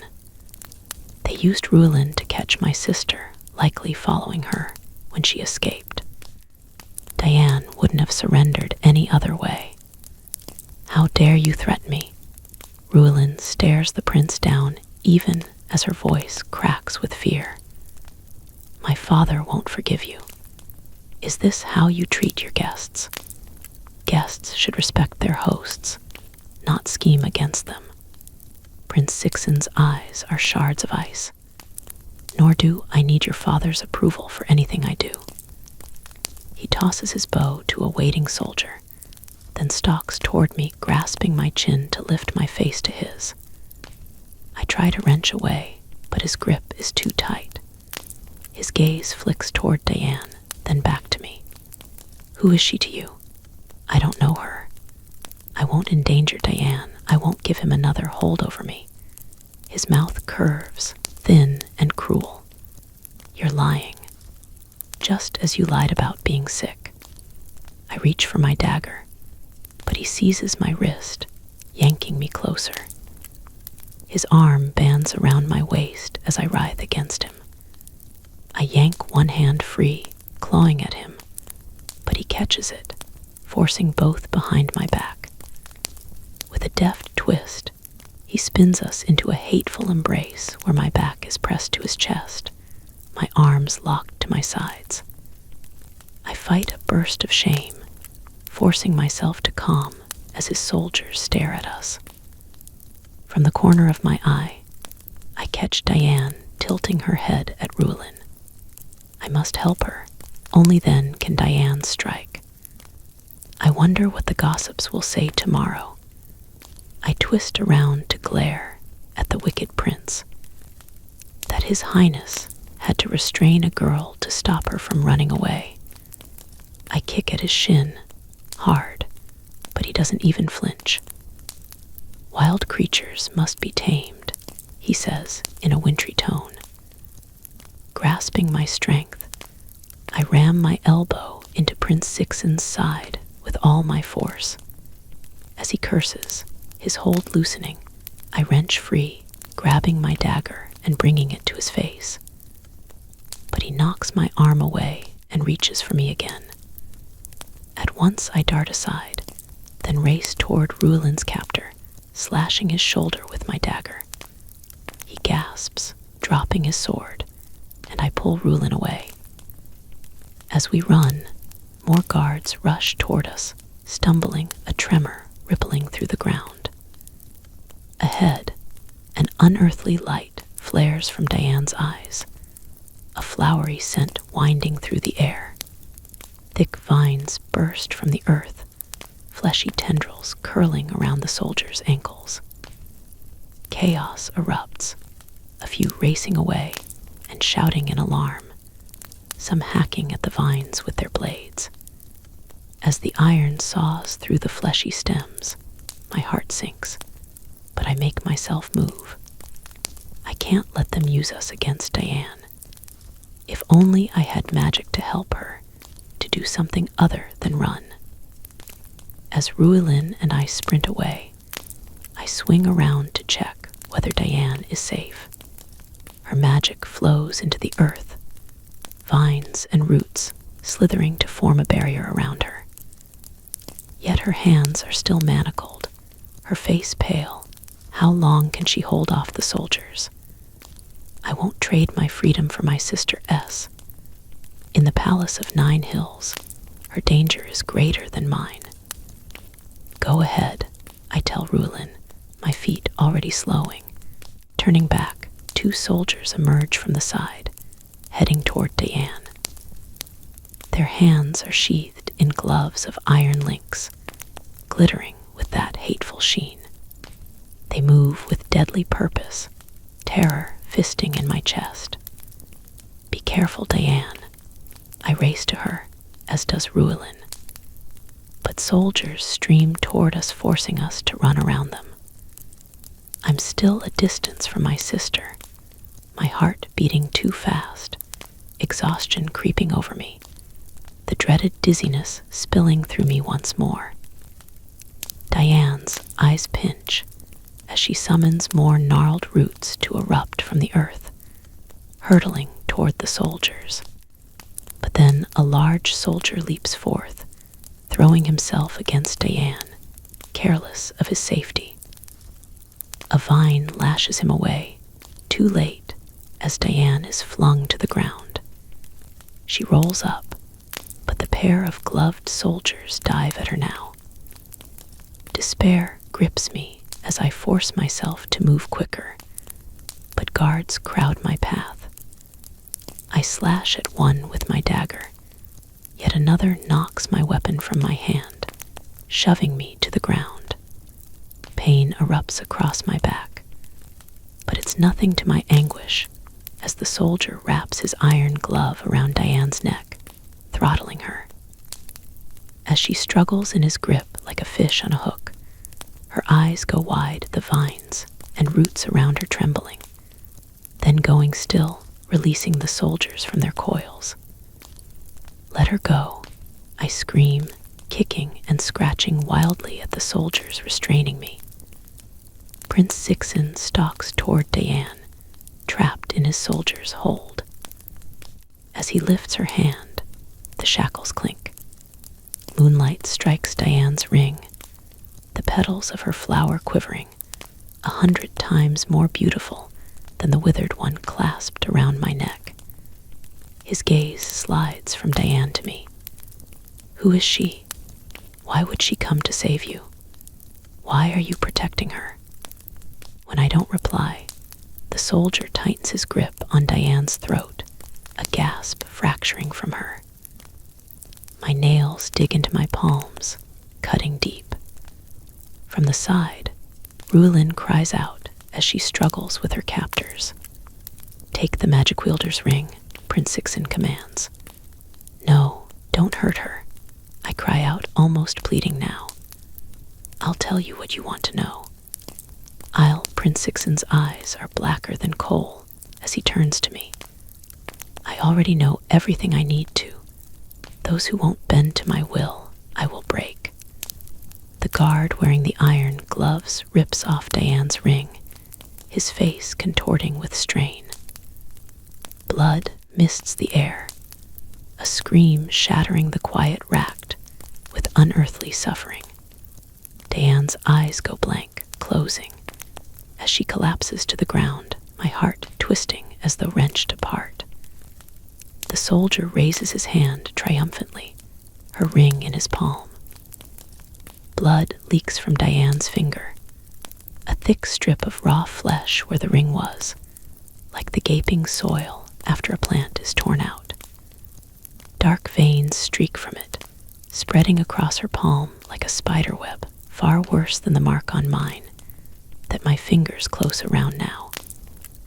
Unlike me, Diane is wholly bonded to her ring, which means she has even less than my few days left. Release her, Prince Sixen commands the soldiers restraining me. As their hands fall away, I weave to catch my balance, the prince coming to stand before me. I'm not thinking as I draw my arm back and punch his face, his head snapping to the side. He touches his cheek, reddening as he blinks like he's stunned. A furious muttering rises from the soldiers as I raise my fist to him again, beyond caring. But Prince Sixen grabs my wrist, his fingers biting into my flesh. I brace for retaliation, for his blow to fall, but the prince yanks me to him, his face a breath from mine. Never strike me again, he warns in a wrathful tone. You're a monster.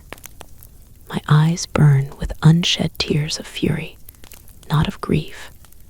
If only I had power to hurt him, to stop him from harming those I care for. Prince Sixen's smile is devoid of emotion. I'll allow these childish insults today. You're angry, frightened, overwhelmed. But you're also clever enough to know when the fight is lost, to secure your own place and the safety of others who depend on you. I stare at him in disbelief. Does he think this can be swept aside, that I'll crawl back to him now? Fear clasps me, that I might have no choice. Who is she? Prince Sixen asks again as he cocks his head at Diane.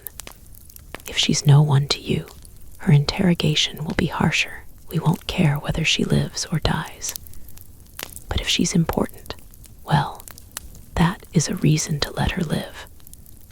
The question winds like a noose around my neck. Lies won't help us now. They might get Diane killed. But if I tell him she's my sister, that I'm one of them, I shudder at the thought, smothering the impulse to strike him again. I'm cornered, despair swelling, along with the despicable urge to make ill-advised bargains. Shouts ring out in the distance, the clash of metal. Could they be Jin's reinforcements attacking those of the Iron Mountains? My heart leaps as a guard rushes forward, speaking to the prince in a low voice. At once, Prince Sixin straightens. We must return to the palace. Why? I'm trying to delay him as I nod at Diane. She is hurt. She can't walk. Prepare a carriage, he commands his soldiers. We leave at once. As he stalks away, the other guards close around us. Ruilin and I have no choice but to follow them, shoved into the carriage that bears Diane. I reach for her hand, recoiling at how limp and cold it feels, at how still she is. She's alive, yet the distinction feels precariously slender right now. I pull out the bottle she gave me for my symptoms, emptying half of what remains into her mouth, praying it's enough. Then I tuck the bottle into her sash, hoping she'll find it once she regains consciousness. I won't think what this means for myself, that I don't have the medicine anymore. Diane coughs, spitting a little out. The bleeding on her finger seems to slow, though it doesn't stop. But as her breathing eases, so does mine. Soldiers surround our carriage. They move swiftly, the driver lashing the horses. I curse their haste, each moment taking us farther from safety back through these hated walls. Why were you late? Ruilin whispers. When you didn't come, we split up to search for you. Jin was waiting on the other side, closer to my courtyard where we thought you'd be. We didn't expect you through the west gate. Prince Sixin visited me. He stayed for a long time. I couldn't go till he left. There were too many soldiers patrolling the grounds, and I had to take another way. My hands curl. Is it Jin attacking the soldiers? Won't they recognize him? They will have covered their faces, she assures me. They will be safe, unless they are caught. My insides clench as the carriage rolls through the palace entrance, the thick doors closing with a heavy thud. I look out through the small gap in the curtains, watching as iron bars are slung across the doors, then chained fast. There are far more soldiers on duty, now more than I can count. My fear builds steadily. Swiftly, I look for Diane's pouch, the one with the starfire that she's guarding, thrusting it into Ruilin's hands. Keep this safe. They know Diane has magic and will search through all her possessions. They won't dare treat you the same as us. You have your father's name to protect you. The carriage jerks to a halt, the door thrown open. Soldiers carry Diane out, not roughly, but not gently either. I leap out after her, but Prince Sixin seizes my arm. I try to pull free, but his grip tightens, showing none of the tenderness from when he thought I was ill. His eyes glint dangerously. What are you planning next? Will you pretend to be sick again? You're very good at it. It wasn't a pretense. Did you know I was trying to escape? Did you plan the ambush? I fling back. I've learned to take nothing for granted. I needed to know if you deserved the trust you'd asked of me. I feel no remorse. He doesn't deserve it. She is hurt. Who will look after her? I demand, looking at Diane. That depends entirely on you. Prince Sixin gestures to his guards. Take them to the shadow wing. My body stiffens, dread flooding me. As the soldiers grasp Ruilin and me, I struggle harder. Not there, I rasp. hating the way my voice catches.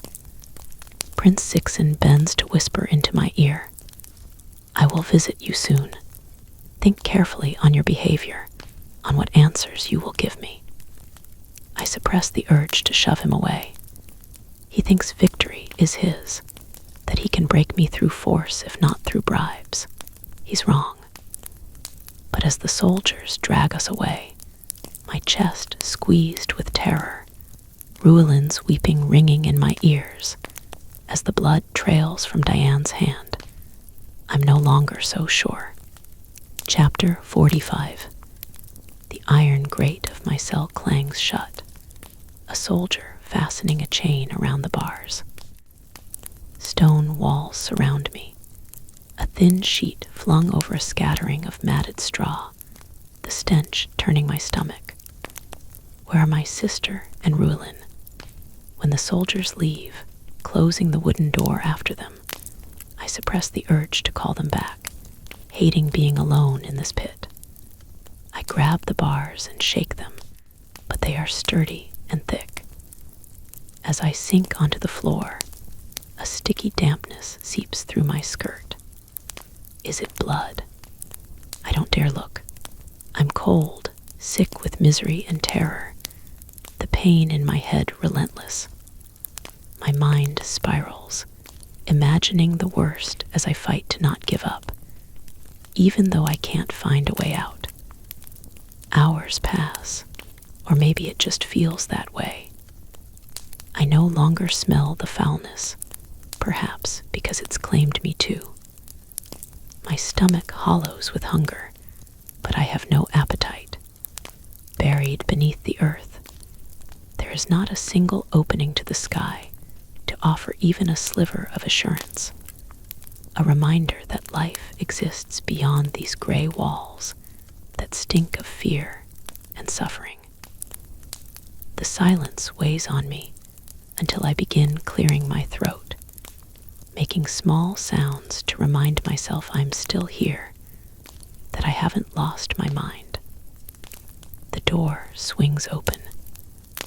An old woman hobbles in, her back hunched, a film of white veiling her pouched eyes. Wordlessly, she sets a tray of food on the floor outside my cell. A bowl of rice, a roasted chicken leg, and steamed winter melon. At least they don't intend to starve me. As she fumbles at the lock on the grate to open it, I brace to shove her aside, to flee. But guards crowd the entrance beyond, quelling all hope of escape. "Auntie, do you know Princess Chunlei?" I ask in a low voice, as she carries in the tray of food. The princess was friendly with Ruelin. She is kind. I don't know if she can help, but I must try. There's no one else. I pull out a jade bangle taken from my room, holding it out to her. If you can get a message to her, I'll reward you well. When she ignores me, I add a gold necklace to the bangle, careful to keep them out of the soldier's sight. Take these as a token. There's more. She can't hear you. She can't see. Even if she could, she's wise enough not to take a bribe with jewels stolen from me. Prince Sixen's voice rings out as he strides into the room. Though he's my enemy, though he imprisoned me here, a sick, pathetic kind of relief flares at the sight of him. He has changed into another of his white robes, one without bloodstains, and from the dampness of his hair, he's taken a bath. Weren't they a gift? They were in my room. I sound steadier than I feel. Or is your highness in the habit of taking back the things he's given? His jaw tenses. I shouldn't antagonize him further, but the mask is off. He knows I've lied, that I tried to escape, and I don't want to pretend anymore. You're a fool to think my sister would ever take your side against mine, he tells me. But that's not the stupidest thing you've done tonight. As the caretaker hobbles away, Prince Sixen steps inside the cell. The small space seems to contract. Everything feels smaller. As the dark liquid seeps into the hem of his pristine robe, a petty satisfaction rushes through me. I straighten, hating how I must tilt my head to look up at him. What do you want? Why are you here? Give me your ring. Before I can reply, Prince Sixen seizes the iron chain around my neck. With a sharp tug, the clasp gives way. Fear beats in my chest that he's taking my ring away again. But he dangles it before me, his face as unyielding as stone. Wear it. No, I step back. Why don't you want to wear your ring, Yining? He taunts in silken tones. Didn't you plead for its return? Didn't you promise yourself to me just to get it back? You lied so eloquently before. Why are you quiet now? My throat constricts, words won't form. I'm grasping at straws. Wear the ring, Yining. There is violence in his calm. You have nowhere left to run to, no more lies to tell. He seizes my hand, plucking away the amethyst band and tossing it aside. Then he pushes my ring over my finger, sliding down effortlessly, a perfect fit. It pulses against my skin, a fiery rush sweeping through my veins. Silence falls, his eyes fixed on my ring. The petals on the flower thicken, their edges fluttering like they are caught in the wind. Light spreads along the band, almost luminous, the once shriveled root gleaming like jade. It is beautiful, perfect, and it could be the end of us all.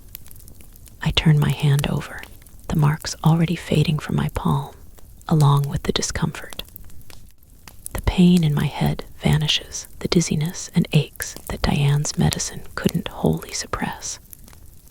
Relief surges through me, a glow of rightness, of wholeness. I could weep with it. Yet dread and terror fill me too, swelling with each passing moment. Sixen draws a long breath. You are one of them. Let me go, I ask, holding his gaze, trying to reach a part of him I'm not sure exists. He studies me through hooded eyes. I let you go once. I'll never do it again. I hold on to the things that matter. Prince Sixen pulls something out from the folds of his robe. A handkerchief of white silk, embroidered with a tiger in gold and black. My insides cave like I've been punched. This can't be mine, already yellowed with age. Reaching into my sash, my fingers close around my own handkerchief, the one I've always had, the twin to the one the prince holds. How is this possible? My heart refuses to believe what my mind has already guessed. He can't be the friend my mother told the carp about, the one who helped me escape from the palace all those years ago. I don't want this to be true. Since I was a child, I've carried these. My mother had them made for me because the tiger is the emblem of her family. He's watching me intently. You're the one I gave the handkerchief to, the girl, the daughter. I don't know what you mean. I try to bluff, an instinctive denial. You know exactly what I mean. His tone sharpens. Attempt to deceive me again, and I will punish your friends. A chill suffuses me at his threat. How long have you known? The day we met when they brought you to me, a thief dressed as a princess, one who'd stolen an invitation to enter. His eyes are alight. Your ring was wrapped in the handkerchief. When I saw it, I knew. Everything that happened, it was all a lie. Is that why you allowed me to stay? Why you pretended to favor me, offering me a place as your consort?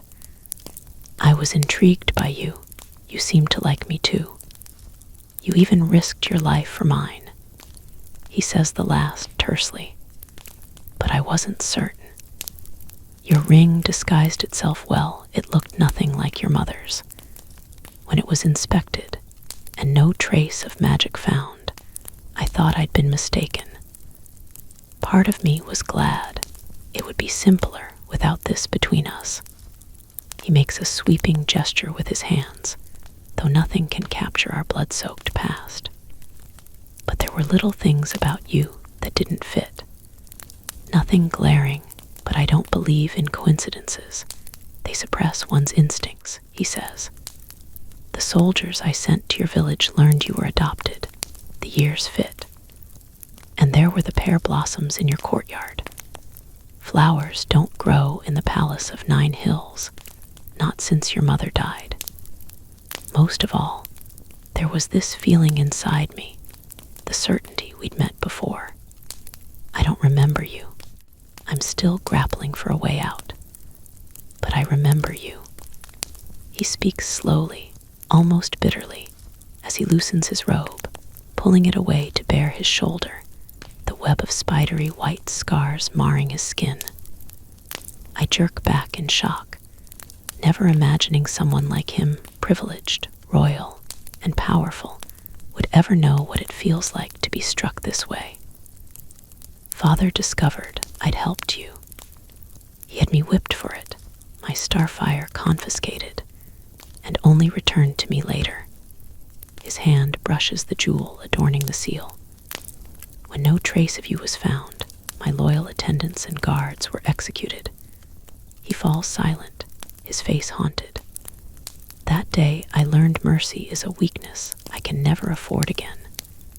When he looks at me, his gaze softens. But I am glad I kept you alive. Your life is mine now. You will obey my will. Horror floods me, punctured with remorse for all he suffered for helping me. A child's debt, I tell myself, yet its weight lies heavy. I push it aside. I can't relent. I won't pity him.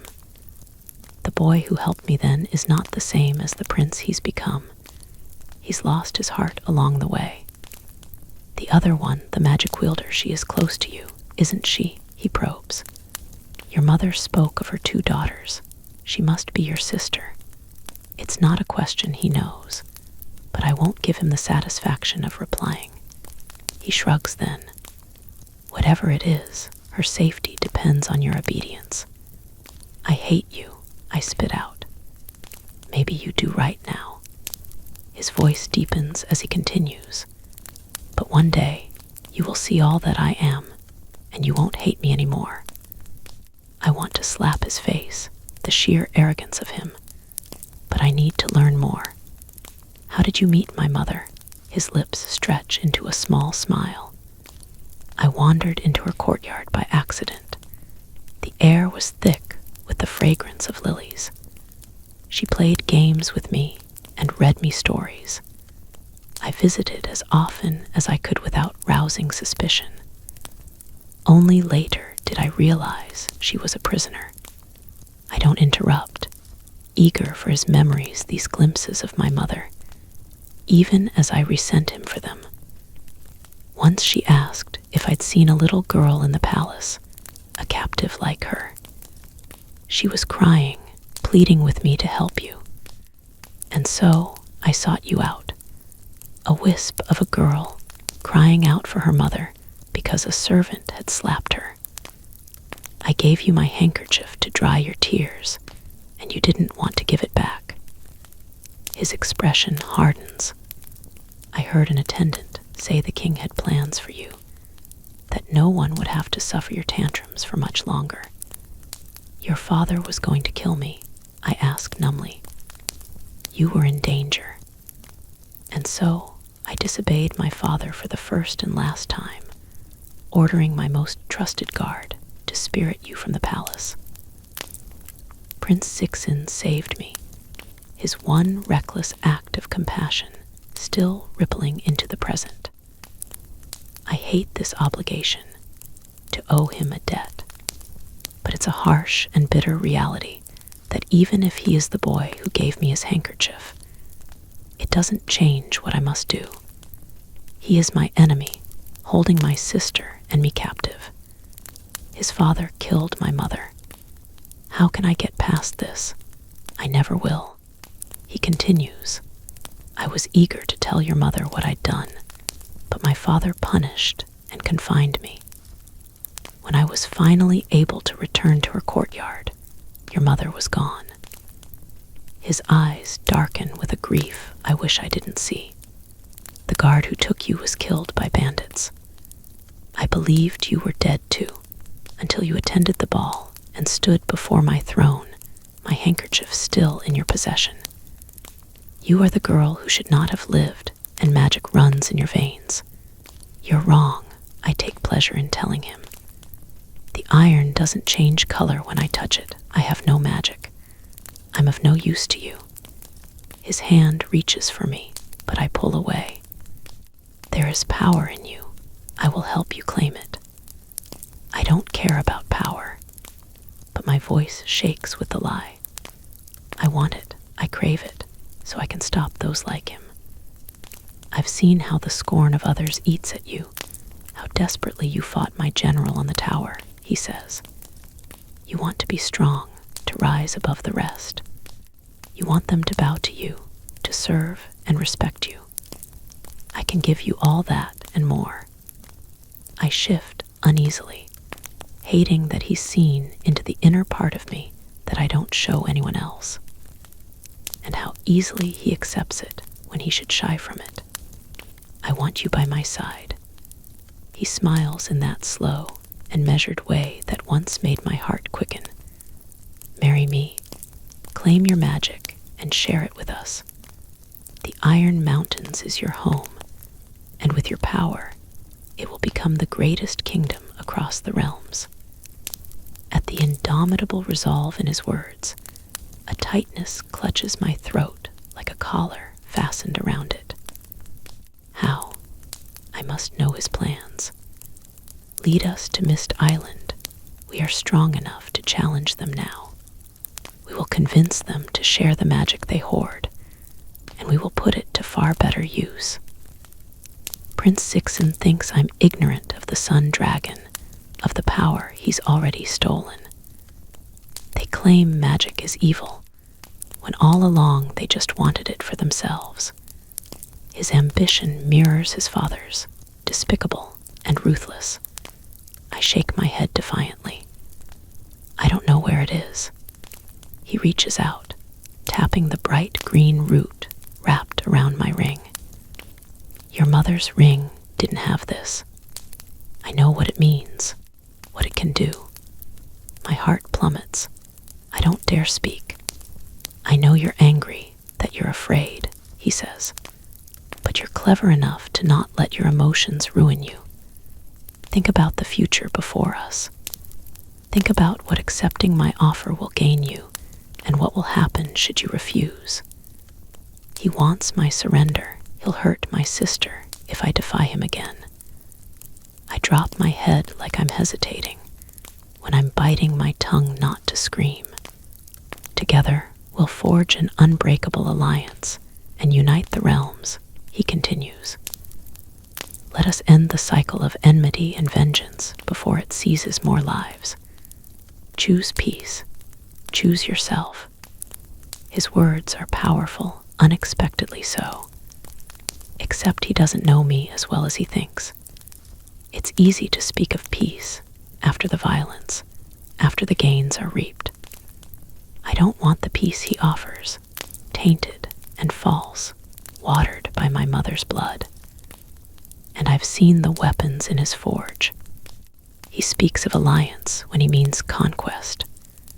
Why marriage? Why not a treaty? I ask. There's no more binding union than when bloodlines are merged. I am more than my crown, just as you are more than a girl from some village. We can change the world together. We will rule it. His eyes are the black of night, the end of hope.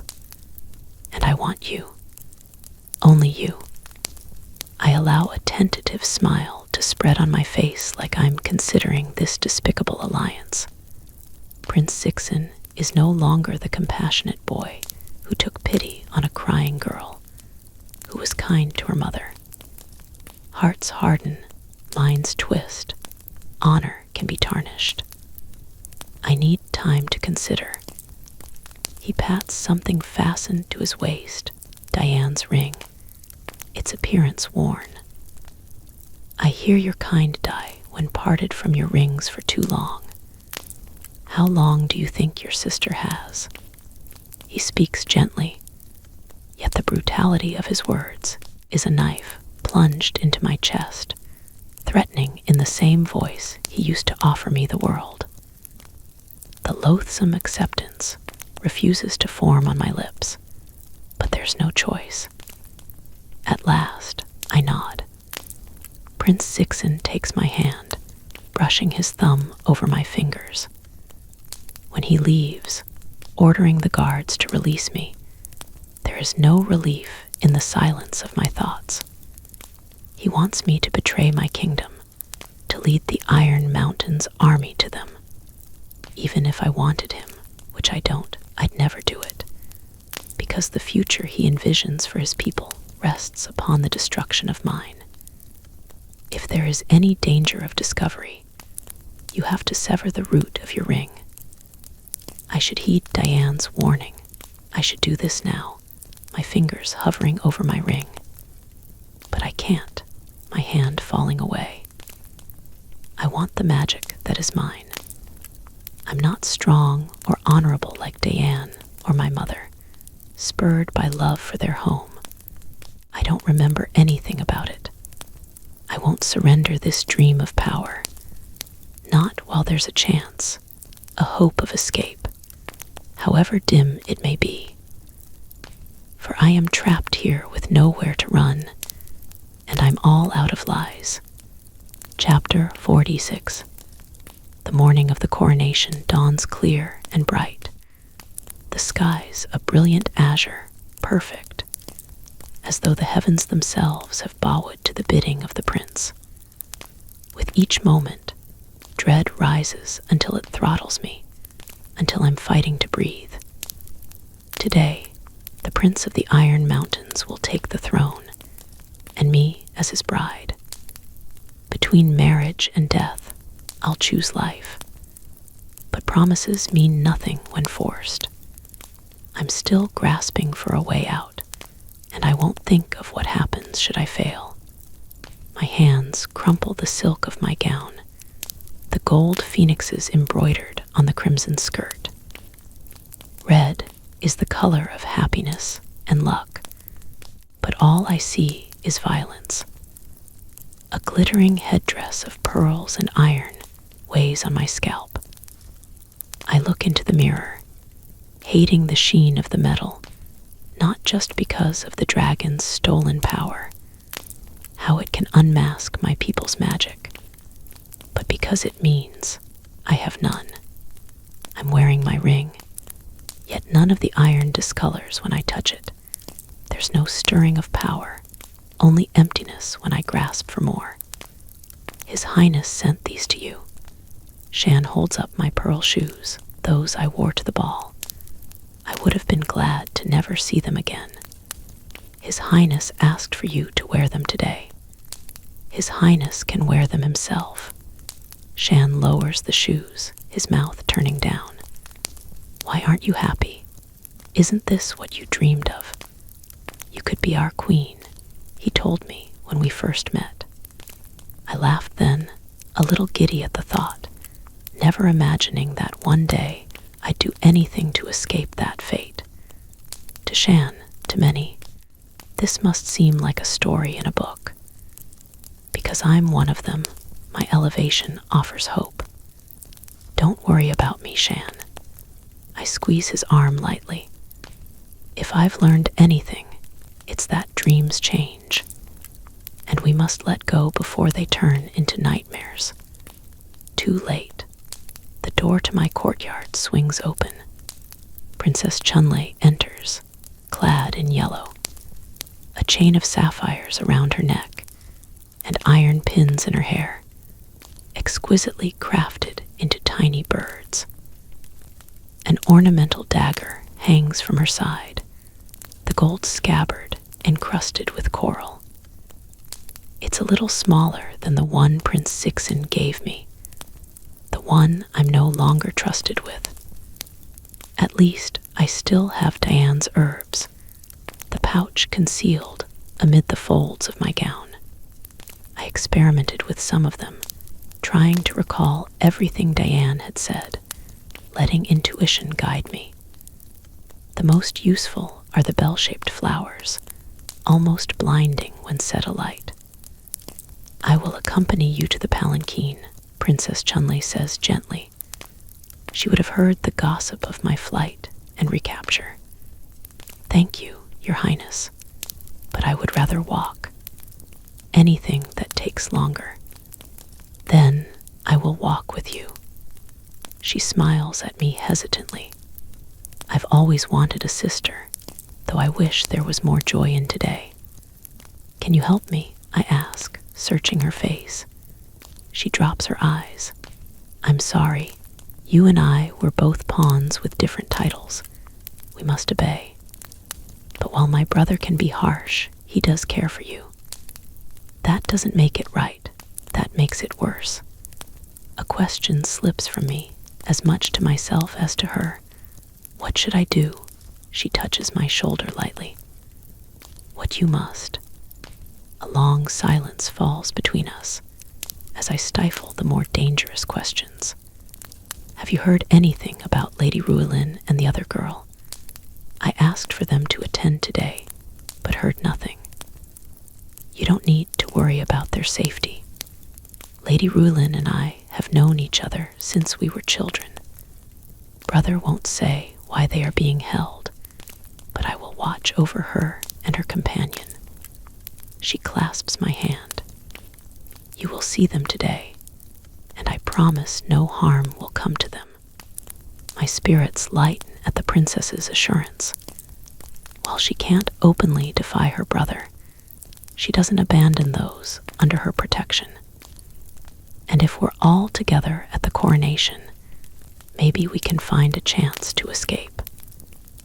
Princess Chunlei releases me, then gestures to the chief attendant, who approaches bearing a silk-wrapped tray.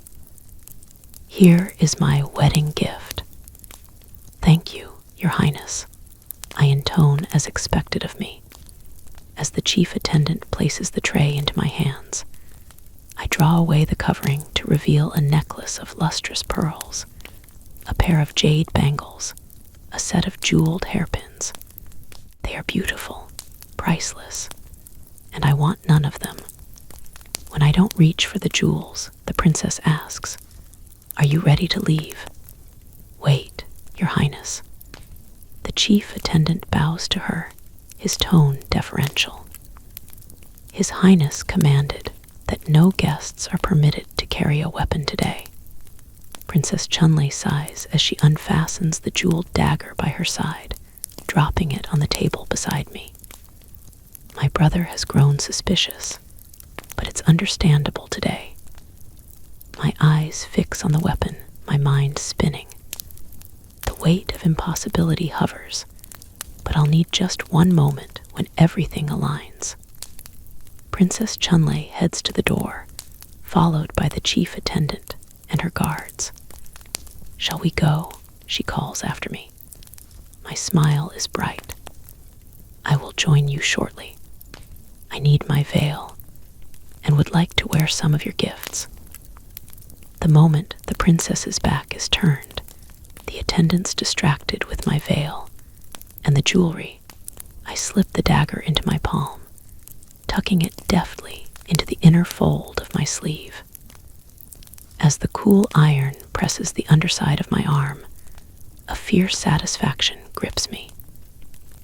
No one notices, the attendants returning to clasp the pearls around my neck, sliding the jade bangles onto my wrists, as cold and hard as manacles. Finally, they drape a piece of red silk over my headdress. As I inhale, the cloth is sucked against my nostrils, a suffocating sensation.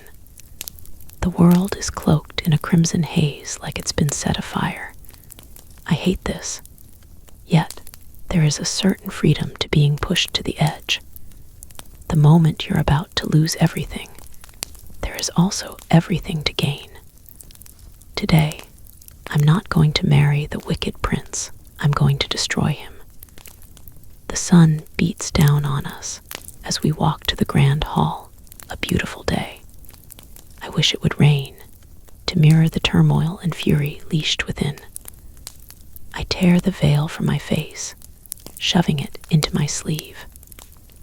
Chrysanthemums are planted along the pathway, the only flowers that will bloom in this cursed soil. The shadow of my mother's death haunting this place still. A carpet is laid across the stairs to the grand hall, the large bronze censer outside crowded with joss sticks, thick smoke wafting to the skies. Soldiers in armor flank the way, their weapons glinting with silent threat. I climb the steps with Princess Chunlei, my feet sinking into the soft carpet, an honor typically reserved for the royal family alone. Once I envied them these privileges and gifts. Now I realize the most precious treasure is freedom, which eludes even those of royal blood. Prince Sixen is waiting by the hall's entrance, surrounded by his guards and attendants. His body is rigid, is it, with impatience at my delay. I should have walked slower. As my eyes meet the prince's, a chill shrouds me. He speaks in an intimate way that once tugged at my heart before I saw his true face. New beginnings. My smile is mirthless. Why should we look to the past? His smile matches mine. Where is your veil? Do we need it? Is your highness superstitious? I counter. I'd rather not have my vision obscured when I'm trying to escape. Though when I glance at the crowd of soldiers lining the path to the hall, more of them surrounding it, my spirits sink. You're right, Prince Sixen says brusquely. Who needs luck when we'll make our own? He pulls my hand into the crook of his elbow, then stalks into the hall. I quicken my pace to match his. I won't be dragged. When we enter, everyone falls to their knees. The ministers in their formal purple robes and black ceremonial hats, the finely dressed nobles, the attendants in gray, and the guards in iron. A headiness grips me. It's almost unnerving to walk past their bowed heads, witnessing their reverence to the power of the throne. I wanted this. I want it still, though on my own terms, not bound to another's. Power that is borrowed or conferred can just as easily be snatched away. The grand hall is transformed from the ethereal beauty of the ball into magnificent splendor. Swathes of red brocade fringed in amber are draped across the ceiling. Silk lanterns are strung from pillars, their gold tassels reflecting the light from the countless candles, set upon tall bronze stands, already lit though it's daytime. The chamber is ringed by pots of chrysanthemums, their white heads curved like miniature moons. The dais is built higher and wider today, befitting the honor due to a king.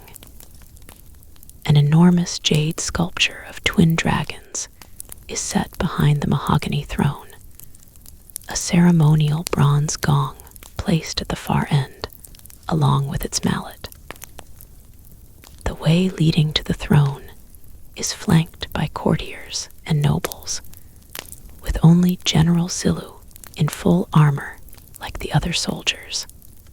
I catch a glimpse of Lord Liuming beside Madame Wang, both wearing sour expressions. Hundreds of soldiers are clustered around the hall, blocking each pathway, some stationed around the dais. Prince Sixen is taking no chances. Princess Chunlei stands just below the throne, her hands clasped before her. As she bows to her brother, then straightens her mouth, curves into a proud, affectionate smile. If I hurt her brother, What will she do? If it goes wrong, will she still protect Rulin and my sister? Hopefully, we won't stay to find out. I don't intend to surrender. I'm going to run, and I'm taking my family with me. I search the hall, catching sight of Rulin holding my sister's arm to steady her. Relief fills me to find Diane awake. The medicine must have worked. Yet her face is pale and drawn, her eyes bloodshot, the flesh around her finger still raw and torn. Diane stares back at me, taking in my red garments, a match to those of the prince, her eyes fixing upon my ring. My insides churn. Does she think I've betrayed her and our people? If only I could tell her the truth, that I haven't given up, still seeking a way to get us free. The chief attendant ascends the dais, bearing the royal crown, the starfire in it glittering brightly. He sets it on a table before him, then bows and steps aside. The coronation takes precedence over the wedding. Prince Sixen turns to the audience, his voice resonant and clear. As king, I pledge my life to protecting the Iron Mountains, to guarding our might. We will become the greatest kingdom across the realms. Even those of the land beyond will bow to us. As I vowed to my father, I vow to you that the shadow of Mist Island will never darken our borders. I have fulfilled all my father's conditions, strengthened our army, laid the foundation for a future that shines as bright as our iron, bright with stolen magic. My hands clench, my nails carving crescents into my palms. Cheers ring through the hall. Diane is silent, her gaze burning into mine. Prince Sixen just declared his ambition to conquer Mist Island and Thorn Valley. Was this why Jin and his soldiers were barred from the palace?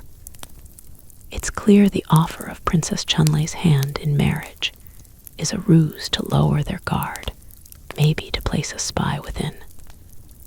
Your Highness, we must proceed, the chief attendant suggests. Prince Sixen's expression is grave as he plucks the royal seal from his waist, the starfire dangling above it.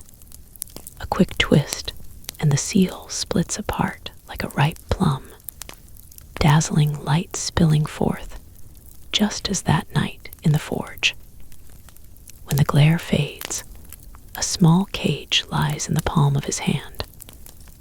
My heart almost stops. A tiny golden dragon writhes frantically within, his eyes as luminous as pearls, scarlet antlers rearing from his head. As his claws scrape the metal bars, a few red berries fall to the ground, familiar. Yet the reason eludes my mind. This must be the sun dragon, stirring a fragment of memory all those years ago.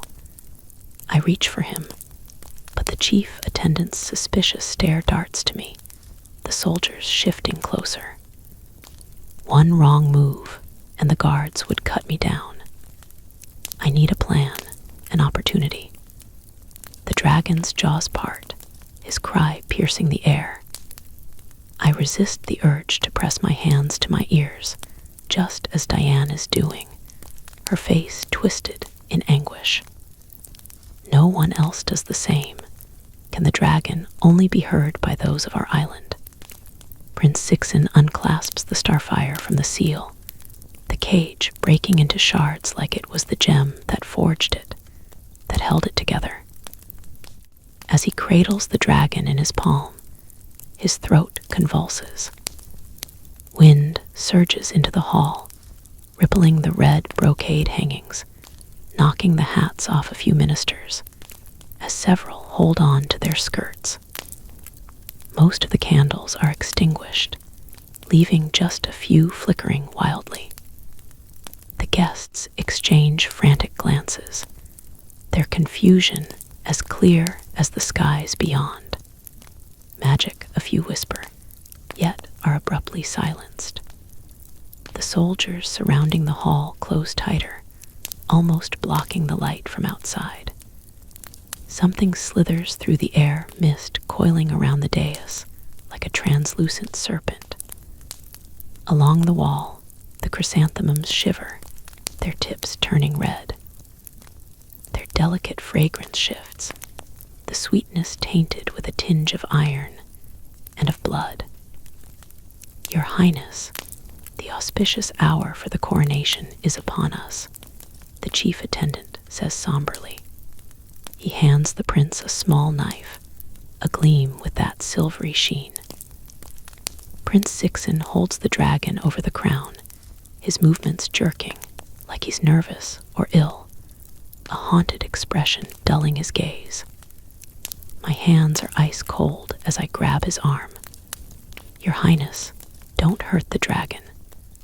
In the silence, my voice emerges unnaturally loud, many of the guests swinging to us. As the dragon cranes his head toward me, my heart splinters at the recognition in his shining eyes. I won't hurt it.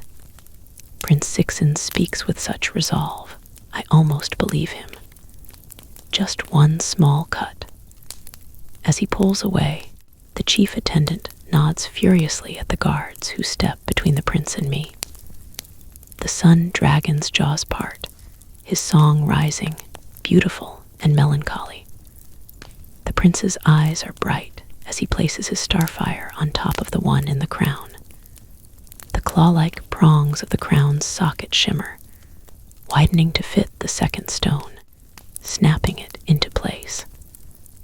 Slowly, he raises the knife. No. My voice rings out, stronger this time. I dart forward, but a soldier blocks my way. Alarm beats through me, the frantic pulsating kind that drowns reason. My fingers curl around the dagger stolen from Princess Chunlei. As I lunge at Prince Sixen, 2 soldiers grab me back, and then, it's too late, the knife in the prince's hand descending swiftly. Another cry rings out, entwined with the dragon's Diane's, her hands thrust through her hair. The prince's knife drops, clattering upon the ground. Blood scatters along the dragon's golden scales, fire flecked with iridescence, trickling over the pair of starfire in the crown. The sun dragon's eyes glow bone white as he crumples in Prince Sixen's hand. I'm crying, bitter tears of impotence and rage, unraveling with fear that doing nothing might be the worst outcome of all. Dazzling light envelops the crown, the guests shielding their eyes. The cries and murmurs of unease are louder now, yet they fade when the soldiers draw closer. The dragon's blood doesn't slide over the starfire, but thickens and congeals as it seeps into the stones like ink into snow, turning it a deep, dark red. They glitter, their edges blurring as they merge into each other, forming a single jewel, a larger one, its radiance incandescent. The sun dragon lies still, his eyes closed, his blood continuing to flow unhindered. An attendant rushes forward to hold a porcelain bowl beneath to catch the blood. He trusted me. I betrayed him, Prince Sixen says in a low voice. Yet remorse is meaningless after what he's done. It's what your father would have wanted, the chief attendant says steadily. This is the only way to secure our kingdom's future when our enemies are so powerful, when our allies envy our might. We must become greater than them all to destroy those who threaten us. The prince stares at the dragon cupped in his hands. Chief attendant Mai, the advisors claimed just a drop of the dragon's blood was needed to fuse the starfire pieces together. Why is the wound worsening? He glares at the chief attendant as he asks, What did you do to the knife?" Sudden cries ring out from beyond the grand hall, blades colliding in sharp scrapes. Soldiers stream in from outside, weapons drawn as they charge at the palace guards. Their armor is the same as those of the Iron Mountains, yet discs of coppery metal gleam at their breastplates. "Secure His Highness's safety." A soldier cries out, more of the prince's guards rushing toward the dais. "We've been betrayed." I duck away from the distracted soldiers, searching for Diane and Rulin, pushed to the side of the hall by the fleeing crowd. My sister is hunched from strain, yet her eyes shine like me. She scents opportunity in chaos. Courtiers shove their way to the entrance, each keen for their survival. But more rogue soldiers surround the hall, allowing none through. I move toward Prince Sixen. He seems to care for the dragon too, though it didn't stop him. "Let the dragon go," I say urgently. No, his soldiers have formed a ring around us, battling the attackers. Princess Chunlei lifts her long skirt, hurrying up the dais. But too many worry. No one can reach the prince now, except me, his bride. My hand tightens around the hilt of the dagger, almost trembling. This isn't like fighting the assassins to defend myself. Those were strangers, while Prince Sixen is the ruler of the Iron Mountains. I'm teetering on the brink of madness, of danger and ruin. Yet this is our only chance now, while his guards are diverted. I spin around, drawing the dagger. It flashes in the air, its tip landing at the hollow of the prince's throat. When he recoils, I press the blade down harder, piercing his skin. "What are you doing?" Prince Sixen's voice is sharp with anger, with shock. "You asked me once what I did in the mountains," I say coldly, like how Diane used to speak to me. "I hunted animals for food. I killed them for meat."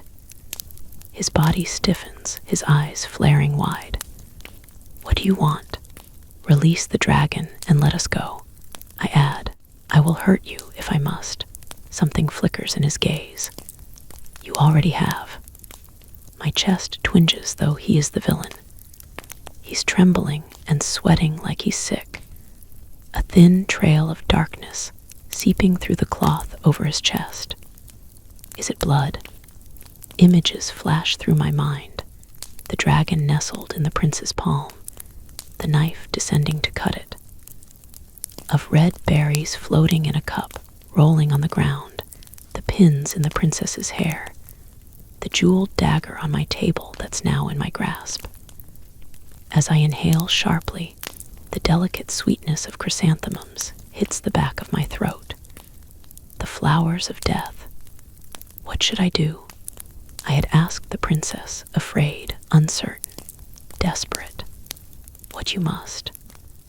I raise the dagger swiftly and thrust it deep. Chapter 47. Everyone stills. The battling soldiers breaking away to stare at me, united, briefly, in shock. The chief attendant's face twists with rage as Princess Chunlei pushes past the guards to reach us, her eyes wide with horror. The tip of my blade is pressed not against Prince Sixen's throat, but the starfire in the crown, glittering with crimson fire. No one moves toward me, afraid I'll damage it.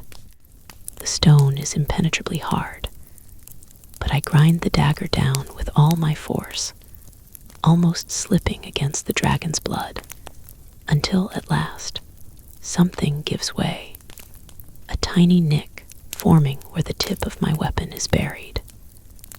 Triumph surges, but then the starfire abruptly hardens, the red fading from it, turning a harsh, glittering white once more. As more soldiers close around me, I scoop the crown up, my other hand still holding the dagger over it. I've already cracked your precious starfire. Any closer and I'll destroy it. While I can't, I don't think they'll risk it. Fall back, Princess Chunlei commands as the prince remains silent, still staring at me, his hand pressed to his neck where I'd cut him. Why, he rasps. Why didn't you kill me? Because you aren't the only monster here. I swing to Princess Chunlei. You planned this. You didn't leave the dagger in my room by chance. You wanted me to take it, to kill your brother. Gasps erupt from those close enough to hear, though the chief attendant remains expressionless. Prince Sixen laughs in disbelief. My sister would never do that.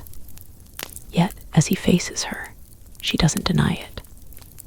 More of the rogue soldiers force a path to the dais, allowing General Zilu to approach, a gilded hawk embedded in his breastplate, the same as those carved on the discs in the soldier's armor. General Zilu, what is the meaning of this? Prince Sixen demands. Why have your soldiers attacked mine? The general strides to the princess, inclining his head to her before answering. Your Highness, you are not the future of the Iron Mountains. That honor lies with your sister. Her smile is warm and expectant as she looks up at General Zilu. She wanted him to lose the tournament not because she loathed him, but to avoid being offered like a trophy, to push him to defy the prince he was sworn to serve. The palace is secured, the general tells her. All who resisted have been arrested, the rest surrendered. The throne is yours. Traitors, Prince Sixen snarls, even while his gaze darts between the soldiers and ministers as though seeking aid. None come forward, none speak for him. Once I am crowned, who will be the traitor? Princess Chunlei glances at me, without a trace of the warmth she feigned. How did you find out? The pins in your hair, the birds are the same as General Zilu's insignia. Your lack of fear when I held my knife to your brother's throat. The things you said you were guiding me toward this. Also, Mina would never have let you wear a dagger that didn't match your outfit, which meant you chose it yourself. You wanted me to have it. My hand is almost numb from pressing the blade to the starfire, the only thing keeping the soldiers from cutting me apart. Prince Sixen clutches his chest, his fingers stained with blood. I stare at the chief attendant, who moves to stand beside the princess, his allegiance clear. The health tonic you serve His Highness, it's made with the same berries as those in the dragon's cage, I say slowly. Are they poison? Is that why His Highness falls ill, why he's hurt now? When he doesn't reply, I know I'm right. Prince Sixen staggers back, then slumps on the ground, a grayish tinge to his pallor. Why? The chief attendant's mouth curls. My son was one of your most loyal guards. Your father executed him for your mistake, for helping one of our enemies, for helping me. The princess sighs. Father took your starfire to imprison the dragon in the seal, but only I knew how to seize its power from my studies. Winterfire berries forged a bond between you and the dragon, allowing you to use its magic to strengthen our iron, to even draw its blood necessary to merge the starfire. But too potent a dose of the berries also weakens you. By hurting the dragon, you've only hurt yourself. Why, Chunlei, Prince Sixen rasps. We have always been close. Father never gave me my due. I had to move in the shadows while you basked in the light. It was my idea to strike at Mist Island first, to steal the magic they wouldn't share. He never cared about being a good leader, but an unrivaled one. Rage and loathing collide in me that she was behind it all. If I had my magic, a vine would be throttling Princess Chunlei's neck until it snapped. Arrest her, Prince Sixin commands. But no one moves, even Minister Luck keeping his face lowered. Brother, the court is mine. Princess Chunlei smiles, smoothing down her skirt. I have the support of the key ministers. After your volatile behavior and vicious tendencies, they believe I'm more suited to rule. The army will obey me, and you've already surrendered your starfire to the crown. You said you had no interest in power, sister, the prince says in a strained voice. You said you would help my reign, that you would yield me your starfire when I asked it of you. Her eyes crinkle. Only a fool would surrender such power. Imagine what the pieces joined can do, the magic to be claimed. Father would have pried the starfire from our hands if he'd known how to unite them. He would have slit our throats for it. It's why I never told him what I learned. She shakes her head.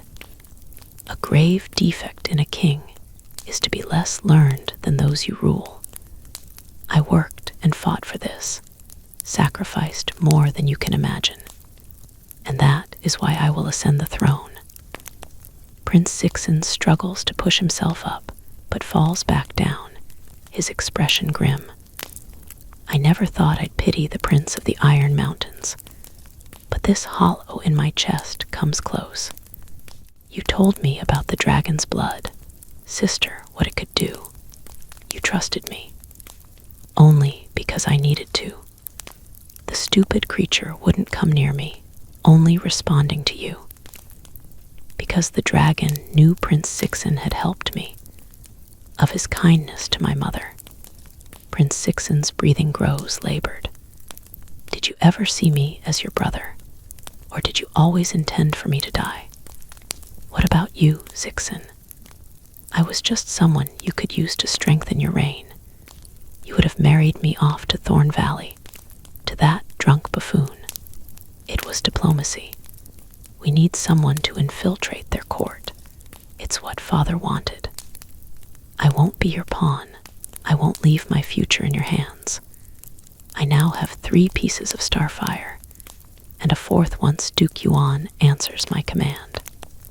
I'll make my own destiny. Her voice rings with resolve. I did love you, brother, but you became my enemy the day you wielded power over me. No one ever will again. Princess Chunlei is staring at the crown in my arm. If only I could destroy it. I grind my dagger harder against the starfire, but it's immutable now, unlike when I pierced it before, reddened with the dragon's blood. Does the blood make the starfire vulnerable, allowing it to merge with another? My brother can give you nothing now. No position, no crown. He can't even secure your safety. She speaks in that soothing voice, the one that misled me into thinking she was kind and good. Release the dagger and give me the crown. I'll let you leave you and your friends, as long as you don't return. As long as I let them kill the prince. Diane is edging slowly toward me, her face pale, Ruelin by her side. Too many guards are between us, crowded around the dais. I need to find a way through them. Despite everything, the princess's offer tempts me. I owe Prince Sixin nothing, except he's no longer just the prince, but the boy with the handkerchief. But I can't trust the princess. Even if she lets us go, she will bring her army to our realm and destroy it. It's why they've been strengthening their weapons, claiming the power of the starfire. Light flickers from the candles, unsettling me with their shifting shadows, my skin crawling beneath the weight of everyone's gaze. No one speaks nobles, attendants, soldiers waiting to see how the scales tip. But more footsteps thud outside, urgent and frantic.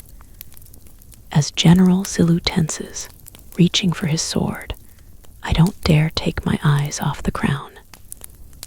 The girl is bluffing, the general says to Princess Chunlei with a scornful look at me. Her hand is shaking, she's tiring. Let me end this. My body flinches, recalling the brutality of his blows. Try anything, General, and we'll find out if this starfire can be split into two again. Somehow, my voice emerges clear, betraying none of my uncertainty. If they know I'm helpless, I'm dead. We can't take the risk, Princess Chunlei tells him. She's already damaged it. As I shift away from them, something whizzes through the air, an arrow hurtling toward the crown in my arms. Instinctively, I drop it, darting back as another arrow plunges toward me. I curse, diving for the fallen crown, but General Zilu springs forward to snatch it. My heart plummets as he holds up the crown, studying it. How can we restore the cut in the starfire? Once we reunite more of the pieces, it won't matter. Princess Chunlei's eyes narrow at me. You are a greater nuisance than expected. If only Lady Daiyu hadn't eaten the sugared fruit. I was assured the poison was fatal. You tried to kill me. Fortunately, she doesn't know how I saved Daiyu. I guessed who you were. The flowers in your courtyard. The mark on your finger that I saw after you fought General Zilu. If you'd sided with Zixin, your support would have strengthened him. Prince Zixin's eyes are closed, his body still. The sun dragon lies unmoving in his grasp, its blood glittering darkly as it continues to spill forth. With every moment, more of General Zilu's soldiers are pouring into the hall. Time is running out. The princess's voice hardens. I'll make this offer only once. Join me, and you will have a place in my court, safe and honored. My neck beneath your foot, better than parted from your head, she replies icily. Think carefully. For a nobody, you've collected quite a few enemies. It's no idle threat, her eyes flicking to General Zilu's. He raises the crown in his hand. We don't need her. It would give me great pleasure to execute her, my first order as king. King consort, Princess Chunlei reminds him, a little too quickly, of course. He smiles, yet his gaze is cool. Let the coronation proceed. A deliberate move to show that the princess has the crown with his permission. And I wonder what happens should he revoke it. I force myself to breathe slowly. The prince lies on the floor, fading fast. The poison is stealing his life, along with the dragon's. I must stop this. I must break the curse, my insides nodding at the thought. Right now, like it or not, my survival is bound to the prince I despise. And we're losing. General Zilu lifts the crown, Princess Chunlei's expression radiant with triumph. All eyes are upon her, even those of the guards around me. There is just one chance. It must count.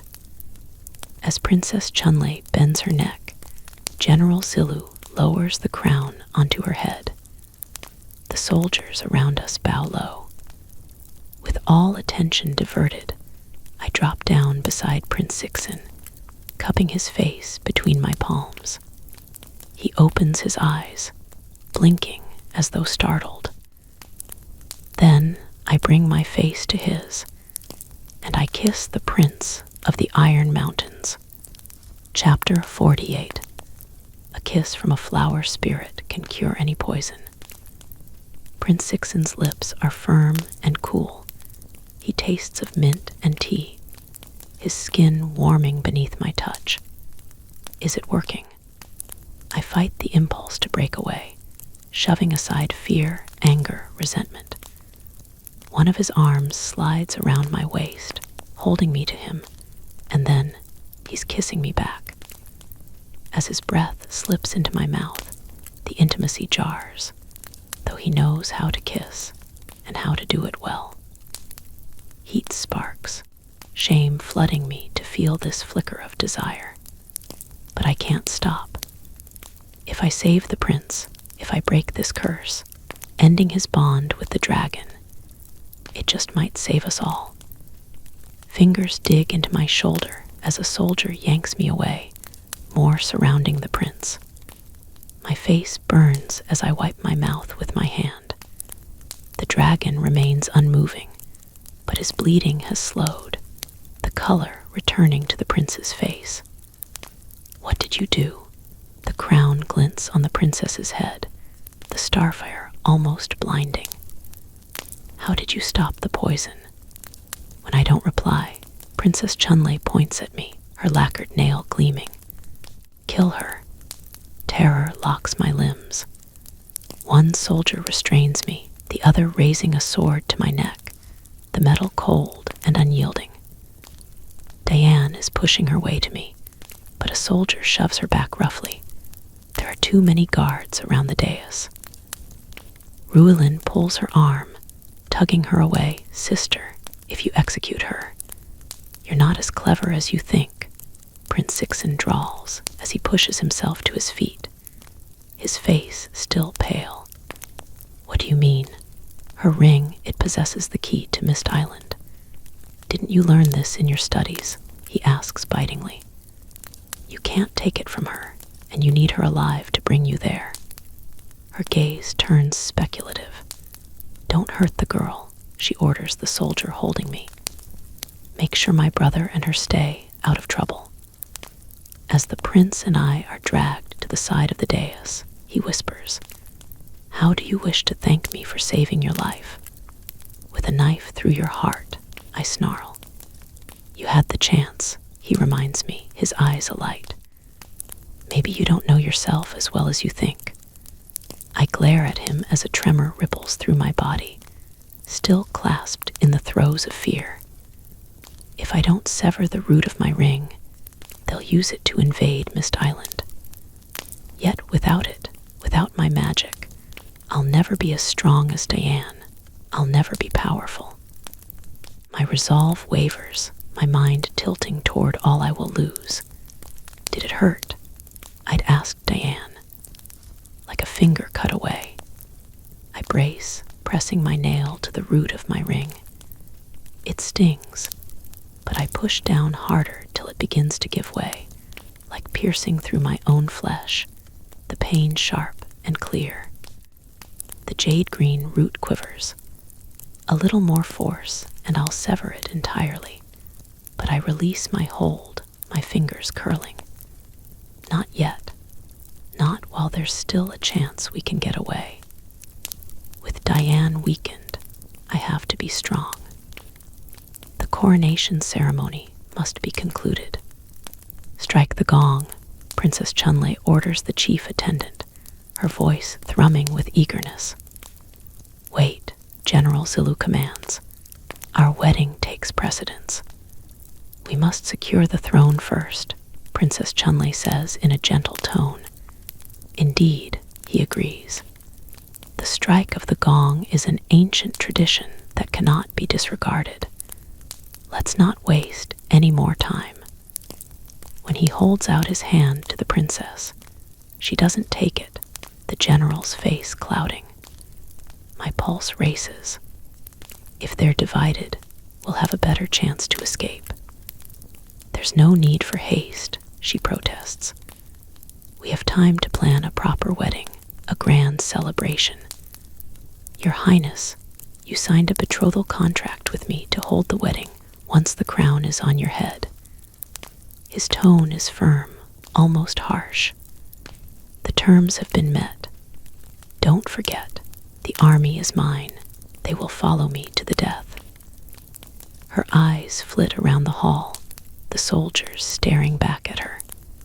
In a few months, she could have discarded him, but she needs him now. Although she wears the crown, she's not queen yet, and the general is no fool. As you wish, "We shall proceed with the wedding," she says, though her smile is strained. Attendants rush to prepare the dais for the ceremony, the arrangements unfolding with brutal efficiency. A pair of brocade cushions is set upon the ground, an altar laid with incense sticks and twin candles of red wax. As Princess Chunlei stands stiffly beside the general, a crimson square of silk is pulled over her head, similar to the one tucked in my sleeve. Through the cloth, the starfare on her crown glows with unearthly light. As the guests watch in silence, General Zilu and the Princess Bawa before the altar, offering their vows to heaven and earth. Next, they turn to the late king's memorial tablet to pay their respects. And finally, they face each other. As they bow for the third time, a chill envelops me. It's done Princess Chunlei wed to General Zilu. When he pulls off her veil to signify the end of the ceremony, a hunted look creeps into her eyes, the general's flashing with triumph. He takes her hand, his fingers engulfing hers. "Strike the gong," he orders. The chief attendant hurries forward, lifting the mallet and slamming it against the gong, the brassy sound shattering the quiet. Once the last echoes have faded, the chief attendant falls to his knees, clasping his hands as he intones, "Long live Queen Chunlei. May she reign with divine favor for 1,000 years across the Iron Mountains, the Three Kingdoms, and the land beyond. How dare they claim dominion over what they have no right to?" My stomach roils as cheers erupt from the guards, the courtiers, and attendants, all falling to their knees. A soldier shoves Prince Sixen down, and I quickly lower myself rather than be forced. These are dangerous times. A queen is crowned, a prince lies bloodied on the floor. Queen Chunlei smiles, basking in the adulation, while General Zilu watches her. As everyone rises, most of the soldiers are still looking at their new queen. Maybe to them we're no longer a threat, the throne already lost. Diane and Rulin have almost reached the dais, eluding the distracted guards. My sister looks exhausted, but straightens as she meets my gaze. I slant my head at the candles, then pull out the bell-shaped flowers from my pouch. Once she nods, I swing to Prince Sixen. "Give me the sun dragon." I don't dare snatch him, afraid of hurting the dragon or drawing attention. "Whatever you're planning, take me with you," he demands. "Chances are we'll both die here anyway," I say to brush him off. "I don't want to die among enemies, nor do you." His stare is piercing. "You owe me." "I owe you nothing. You imprisoned me here." "How is that different from what you offer?" Prince Sixen retorts. "If I give you the dragon, you'll leave me here to die." He's not wrong. After what he did to us, he'd deserve it. But it's a painful and inconvenient truth that he did save me before. And I can't let his sister win. She's the reason my mother is dead. "I'll bring you with us if we escape," I concede. "But you must return my sister's ring, along with the dragon." Now, as he unfastens Diane's ring from his waist, I reach for it, but he pulls away. Our eyes lock, his darker than night. Just when I think he's going to threaten me, or force another unwilling promise, he presses the ring into my hand. "I trust you." Somehow this feels worse. Once I slip my sister's ring into my pouch, Prince Sixen places the unconscious dragon gently into my hands. His lips stretch into a hard smile as he glances at our red garments. This could almost be an exchange of our wedding gifts. Except these things you're giving me are those you've stolen, I reply cuttingly. The sun dragon is cold in my palm, his scales possessing a golden sheen tipped with red, his beak and claws the vivid shade of a persimmon. A small pair of cuffs is attached to his legs, his claws curled. As I wrap the dragon in my discarded veil, his eyes open, their whites glazed with silver. A voice unfurls in my mind, the one I heard in the forge. Daughter of Mist Island, I remember you from the day the Iron Mountain soldiers came to our home. These words stir something deep within, a sense of belonging long forgotten, but not dead. No one seems to notice, like the dragon is speaking to me alone. I remember, honored dragon, I think the words. But we are in danger, trapped in the palace of 9 hills. We must escape. A pause, the dragon's eyes closing. My strength is almost spent. The curse is broken, but it doesn't replenish what was taken. Daughter of Mist Island, will you bring me home? How I wish I could. I don't have magic, I admit. The dragon's eyes open again, as luminous as twin moons. I will help you with what remains of my power. I don't want to weaken you, then we will die. You, me, the cursed prince. The sun dragon lifts his head. Use what I give you to bring us home. The moment I nod, the sun dragon bends, touching his brow to my ring. Light flares in the heart of the flower, stretching along the root, its color morphing from green to bright gold, the band of my ring gleaming as the petals turn bright red. A tingling floods my veins. I blink, my eyes stinging like dust is caught in them, and when the discomfort settles, everything looks sharper, brighter, more alive. Is this my magic or a remnant of the dragon's? A thought slides into my mind. What if it's both? I'm grappling with these unfamiliar sensations, like falling into a river, without knowing how to swim. Warmth surges, a giddiness consuming me. My body taut like my skin has grown too tight, something writhing inside me eager to be freed. The sun dragon closes his eyes once more like he's fallen asleep. I use my discarded veil to sling him securely to my chest, then look up to find Princess Chunlei staring at me, her gaze slitted. As she gestures at me, several soldiers stalk toward us. Someone shouts a warning from outside, running into the grand hall. General Zilu, we are under attack, the soldier cries out. The general's face lights up like he thrives on such danger, his hand caressing the hilt of his sword. Who is attacking? Mist Island, the soldier replies, shrill with fear. He says it like a nightmare, a horror, while it's the sweetest sound to my ears.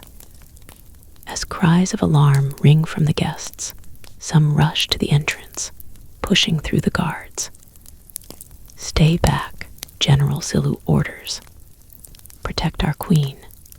Any who try to escape will be struck down. At once, the fleeing crowd subsides, the courtiers and attendants scuttling back, exchanging worried looks. Queen Chunlei frowns, but she's astute enough not to challenge her husband when there's a battle to be won. Barricade the doors, General Zilu commands. Secure the girl and the prince. Thick iron bars are slung over the doors, gleaming as brightly as the soldiers' weapons.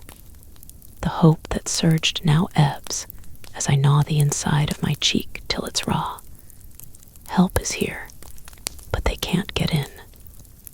Prince Sixen picks up a sword from the floor, dropped from the earlier skirmish, then moves in front of me. What are you doing? I bite out. keeping you alive so you can honor your promise. His breathing is uneven. He's still weakened, even though the bond with the dragon is broken. As more soldiers close around us, I dart to the candles, flinging the bell-shaped flowers into the flickering candle flame. Their petals catch fire, a shower of sparks scattering, those around us shielding their eyes from the glare. In the chaos, we rush to my sister and Rulin by the stairs of the dais. Wordlessly, I hand Diane her ring. Her fingers are shaking as she slides it over her finger with a deep sigh, the band gleaming once more. "How do you feel?" I ask. No longer like dying. She manages a half smile, looking at the dragon in my sling. But I need to recover. My magic, I can't channel it yet. My gut constricts. We need the witch from the tower, the one who turned the warriors to stone, and now there's just me. Most of General Zilu's soldiers have dispersed from the dais, swarming around the hall entrance.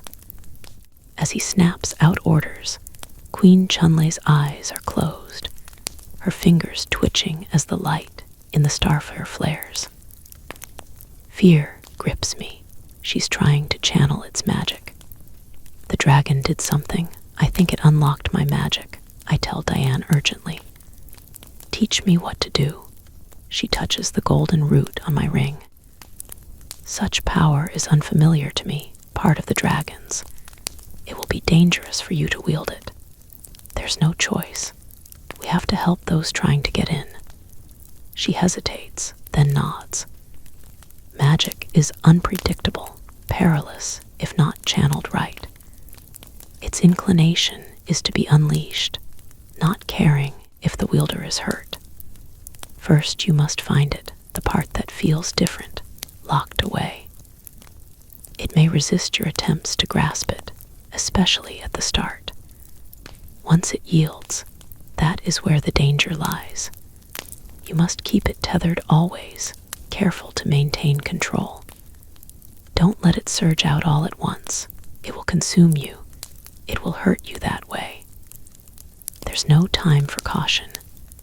Recalling the warmth from when the dragon touched my ring, I reach for it inside me, clumsy and unwieldy, like unraveling knotted thread. Painstakingly, I grasp at it, fumbling to hold on. I don't know what I'm doing, just that it feels right. My body thrumming in a rhythm, foreign yet familiar. All the while a wildness pulls at me, a temptation to cast restraint aside, to rain destruction upon our enemies. Loud thuds crash against the doors. The soldiers stiffen, raising their weapons. Queen Chunlei's brow is puckered in concentration.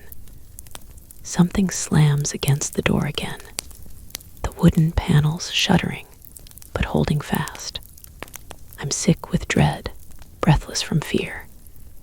Those who want to help us can't get in, and if they're caught, we'll all end up prisoners in the Palace of 9 Hills. I have to do something, Diane.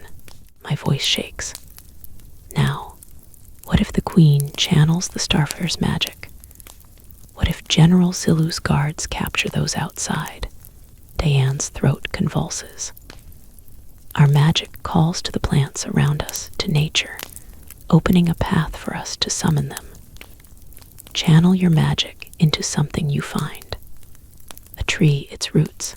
I look around, but there are only the chrysanthemums, the floor paved with stone.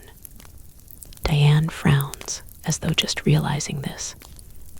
The tension winds tighter as I reach deeper, the warmth morphing to something else that glows, that sears, that burns. Bring the girl, Queen Chunlei commands from across the hall, sensing something amiss. As the soldiers hurry toward me, Prince Zixin steps between us, his sword drawn. He's weakened.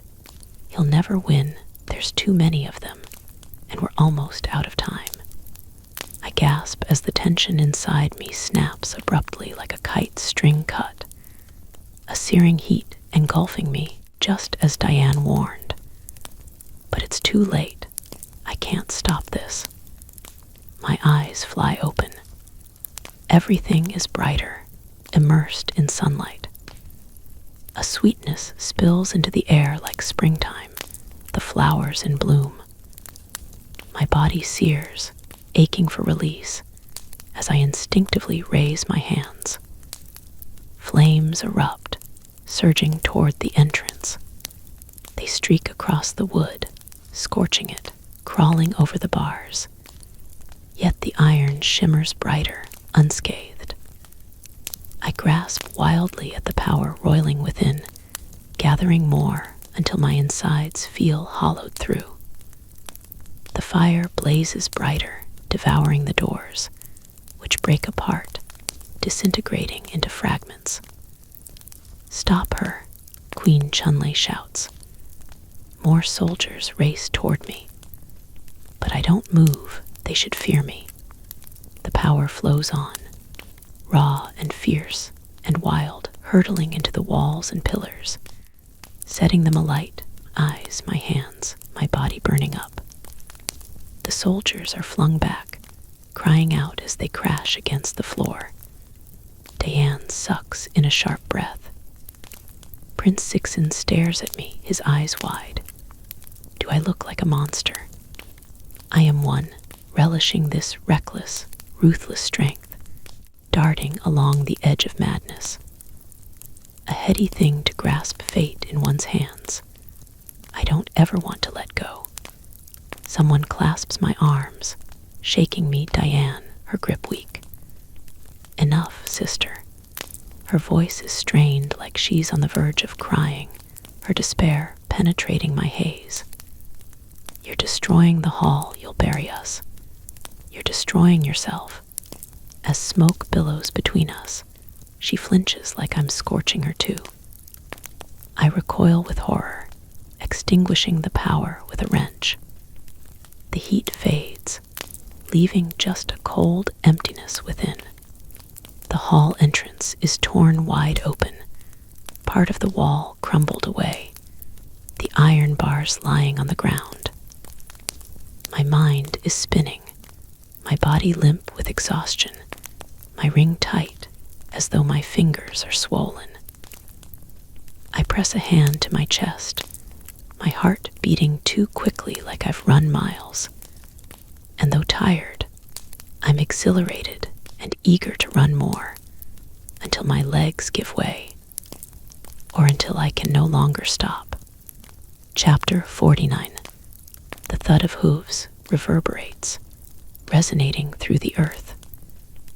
Warriors in unfamiliar armor, a seemingly endless stream of them, ride into the hall, galloping over the charred remains of the door.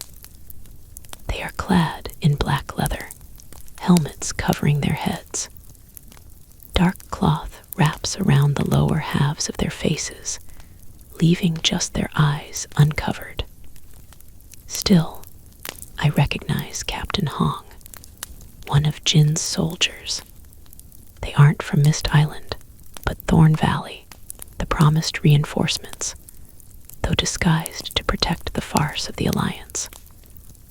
A tall man leads the charge, lean and graceful upon his mount, his sword gleaming as he cuts his way through the Iron Mountain soldiers. His helmet falls slightly lower than the rest, almost concealing his eyes. As his gaze slices the room, it collides with mine, a sliver of golden brown. Jin. For a moment, everything else falls away. He is the only one I see. Wherever I am, wherever you are, I will come for you. I thought these were just words, spoken in the moment, and I've never been more glad to be wrong. My heart soars as Jin guides his horse toward me, carving a path through the soldiers. His warriors fight with ferocious skill, moving seamlessly with their steeds. Creatures of starlight, Jin called them. Their unearthly beauty is the kind that makes you stop and stare, forgetting the world. Rippling bands of light flash across their luminous bodies. Delicate antlers crown their heads above eyes of sapphire and pearl, their hooves shining like moonstone. This must be why those of the Iron Mountains believe the attack is from Mist Island. I unsling the dragon carefully, placing him in Diane's hands. Go with them. Take Ruelin and the Sun Dragon to safety. You must come with us. Not yet. I need to help. If I didn't have my magic, maybe I'd flee too. But now, there's the added weight of knowing I might shift the odds. And more than that, I won't abandon Jin. He calls out for his soldiers, several breaking away to ride to us. Diane seizes my arm. Don't use your magic again, not unless you must. Her warning falls out in a rush. You summoned fire power that belongs to the Sun Dragon. Such magic is stronger than anything we channel, far harder to leash, especially when you're already exhausted. If untethered, it could hurt you, it could break you. You won't know friend from enemy. You'll endanger everyone, most of all yourself. Fear knots in my gut, but I nod. Diane releases me as Jin's soldiers pull her and Ruelin onto their mounts. They ride swiftly from the hall, galloping through the entrance. I breathe easier then, though a part of me envies their freedom. We have to hurry, Jin urges, holding his hand out to me. Ahead, Prince Sixen is still fighting the soldiers. His movements are slowing, growing sluggish. Not all are attacking him yet, perhaps nervous to strike one of his stature. But the rest will cut him down soon, my chest constricting at the thought. I hesitate. What about Prince Sixen? A beat of silence, Jin's eyes narrowing. The Prince of the Iron Mountains is our enemy. I came to save you from him. He's right. Yet everything has been turned inside out. Villains of the past eclipsed by those of the present. Queen Chunlei is behind everything, even the attack on Mist Island. She bonded her brother to the dragon to steal his magic and blood, fusing the starfire together. If we leave the prince here, he will die. And she will win. We owe him nothing. Jin bends down, swinging me effortlessly onto his horse in front of him. I struggle, pushing at his chest, his arm tightening around my waist to hold me steady. Prince Sixen and I struck a deal. He gave me the Sun Dragon and Diane's ring, and I promised to bring him with us.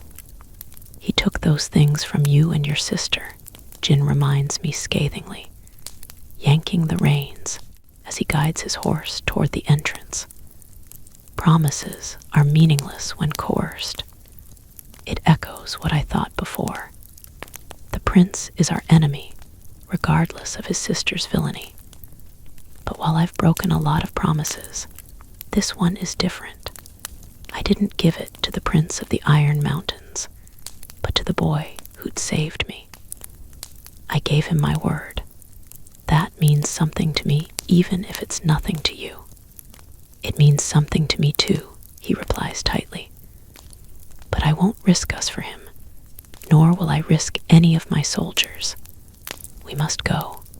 One of Jin's soldiers calls out, a woman, her face covered. The Thorn Valley warriors are battling General Silu's forces, keeping them away from us. Light gleams around them, deflecting most of the blows that rain down, like a protective barrier. Is this Jin's power? How he protected me from Diane before she knew who I was? If he erected these shields across so many, it would be a great strain. We are outnumbered. We have to flee. Now, he says through gritted teeth, our mounts can outpace theirs, but it won't matter if we're dead. I shake my head, though I'm cursing myself too. Take Prince Sixen with us. I'll help keep your soldiers safe." The dragon yielded me a little of his magic, a rash offer. After Diane's warning, I'm afraid to use it again, even as I crave the freedom of unfettered power. A brief pause. "You broke the doors to the Grand Hall." "Yes, but it's dangerous for me to channel it." Diane said it's easier to lose control because this magic is greater than we usually wield. "Don't do this for him," he interjects. "He's not worth it." A soldier thrusts a spear at us, narrowly missing the side of my head. Jin slams it away with his sword, urging his horse toward the entrance. I grip his hand tightly, a current pulsing through me.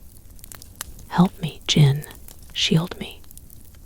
The idea is forming as I speak. How you protect your warriors here, except shield me from my power within. Keep me safe. I twist around to look at him, his eyes ablaze as he stares back at me. Jin leans forward, his breath sliding into my ear. "I will try. Thank you, don't thank me." He tugs the reins to slow his horse. "I wouldn't ask for anything to save you, but to save the Prince of the Iron Mountains, I'll need something more." I curse him inwardly, then, aloud. "What do you want?" "Help me restore Thorn Valley. We have need of the magic that was denied to us." He speaks smoothly like he's already planned this, just waiting for the right opportunity. Diane was right. He did want something from me, and this time he'll collect in full. But I won't worry about this now.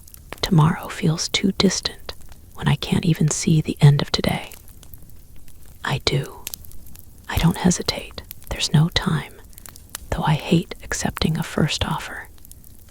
If your family learns about this, they will object. Your people may shun you. Then we won't tell them anything.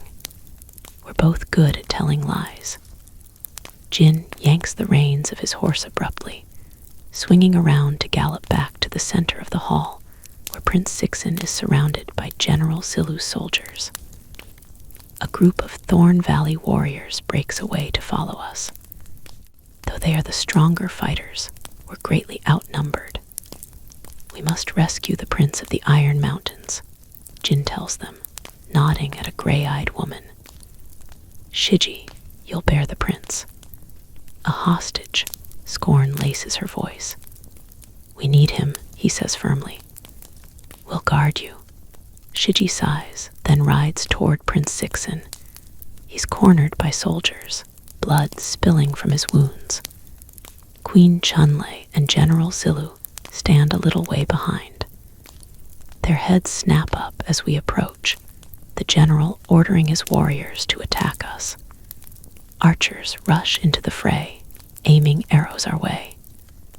If this fails, the only way we'll be escaping is in a coffin. Take my hand. We must protect my soldiers. Jin's tone is one of command, not the teasing or intimate one I've grown used to. He wraps the reins around his palm as I place my hand in his fingers locking around mine. An icy chill jolts me, spreading through my body, almost numbed from the cold. "I'm shielding you. Release your magic," he tells me. "I'll keep you safe." I reach for my power, grasping it more easily now. As the force builds, the familiar tension coils within, winding tighter. I don't flinch from it this time, plunging onward until it snaps, the power surging through my body. It feels like drowning, being swept away. I should be afraid, yet Jin's cool energy sheathes me, tempering the heat until it calms to a steady current. Jin's eyes are piercingly bright, his mouth curved. My body is feverish, running hot and cold, as my strength continues to flow in a glittering rush. As the cold sharpens inside me, Jin's shield strengthening, so does the flow of my magic channeled through it. Light flickers from my palms, flames erupting forth, sweeping across the Iron Mountain soldiers, hurling them back. Ash and soot swirl high, gritty and dense. A dank chill pierces the air, thick with foreboding. Queen Chunlei steps forward, the starfire in her crown shimmering as she raises her hand.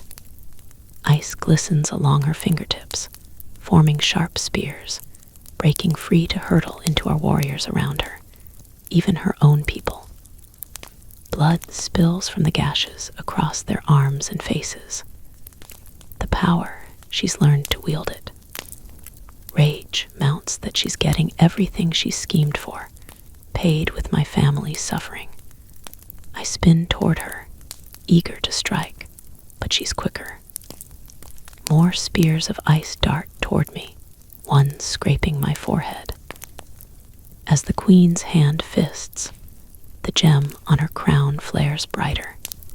The floor shudders, then cracks apart, tiles splintering, jagged fragments flying wide as the soldiers cry out and stumble back. A Thorn Valley horse rears, its rider falling, but he's swiftly helped to safety by his comrades. As Shiji reaches Prince Sixin, she extends her hand to him. He takes it without pause, leaping upon her horse, blood streaming down his face. Fall back, flee, Jin calls out to his soldiers. I don't think, unleashing another wave of fire, carving a path through the soldiers and archers clustered around the entrance. Jin's hand tightens around mine, his other guiding the horse between the soldiers as we gallop to the doorway. He's leaning down, his body pressed to mine, so close it's like we're one. A sudden wave of fatigue crashes over me, more startling because of how effortless channeling the magic felt. I sag, slipping a little, but Jin's arm closes tighter around me as his mount bolts through the rubble of the entrance of the grand hall. Where are Diane and Rulin? My words fracture as the wind rushes against my face. Gone ahead. They will meet us by the entrance. My heart sinks at the sight of the wall in the distance, snaking around the grounds. The closer we get, the heavier I feel, almost struggling to breathe. It's harder to grasp my power, slipping away, elusive and weak. Is this how iron suppresses our magic? Clusters of Thorn Valley soldiers are already battling the guards by the palace entrance, Diane and Rulin among them. More of the queen's soldiers stream forward to block our path, archers lining the top of the wall. Memories flash of the prince staring at me from there, as I'd stolen an invitation to enter the palace. I cast them aside, the shadow of emotions they evoke, a ruin of dreams. The walls are intact, just the entrance door broken and hastily barricaded signs of how Jin's soldiers forced their way in. As the archers aim their arrows at us, Jin tenses behind me, a coolness surging around us, though weaker than before. He's tired too, or suppressed by the iron wall, yet gleaming shields surround the Thorn Valley soldiers now. As the arrows fly, I recoil, unsure how long Jin's barriers can hold. His jaw is clenched, his breathing labored. Let me help, I whisper, still struggling to grasp my magic, our hands still joined. But I need you. The answering rush of his magic sweeps through my body once more, enveloping the raw power that courses inside me. I seize it, releasing it into the earth, into the trees surrounding the palace. The ground shakes, roots erupting from beneath. As they lash wide, The soldiers around the entrance tumble over, the barricades on the doors falling apart. Our mounts gallop through the cleared path, leaping swiftly through the opening, their hooves ablur as they cover vast stretches of ground. And then we're out of the palace of 9 hills. Chapter 50. Despite the exhaustion, I've never felt more alive as we fly onward, each step taking us farther from the palace, an unseen weight falling away from me. I glance at Jin behind me. Sunlight falls over his face, lightening his pupils to gold. "You must rest," he tells me. "You've borne more than most today." "Is it the same for you?" I ask. "Yes, but I've been trained. I know my limits." "It was easier to channel it with you," I admit, trying not to think of how I'm sitting tucked between his legs, my back pressed to his chest, and how I feel no urge to pull away. "I didn't know if it would work." He pauses, then adds, "If you need my help again, don't hesitate to ask. After all, we'll be seeing a lot of each other." I tense at this reminder of my promise to him. Looking around, I'm relieved to find Diane and Rulin just behind us. Prince Sixen rides ahead with the warrior called Shiji. As though sensing my gaze, he swings around, but I turn away. A risk to bring him, but I couldn't leave him behind. We gallop through the mountains, our horses navigating the rocky paths effortlessly. The sun dips lower, throwing our shadows long as we head westward from the palace, the other direction from the amber forest. Jin pulls the covering from his face, tugging off his helmet. His hair sticks to the nape of his neck. Is this enough of a disguise? I have to shout my words, else the wind swallows them. What if Queen Chunlei suspects it was Thorn Valley who attacked, not Mist Island? It fits what they expect. Why would they look elsewhere? He strokes his horse, drawing my eye to the ethereal creature. Though I despise the farce of our alliance, we need to maintain the semblance of it, at least for now. Is that why you didn't veil your mounts? Who would look at us when we ride them? It will, he assures me. And if not, come to mine. The intensity of his tone heat pools inside me. I shift away deliberately, part of me still angry at the bargain he struck when I had no choice. I understand why. I might have done the same, but it doesn't make it better. The Iron Mountains doesn't intend to honor the alliance much longer, I warn him. During the coronation, they revealed their ambitions to conquer both Thorn Valley and Mist Island. Their offer of Princess Chunlei's hand was a plan to infiltrate your realm. It's as we suspected, he says. We will be ready. And now we've retrieved the Sun Dragon. But the dragon is weakened. Queen Chunlei has 3 pieces of the Starfire, her own, her brother's, and their father's. We have the one from Duke Yuan, he reminds me. And we have you. I flinch from the weight of such expectations. This power isn't mine. I'm just its custodian. The Sun Dragon lent it to me so I could help us escape. Once I return it, I won't be as strong. You're strong even without magic, he says. Don't ever forget that.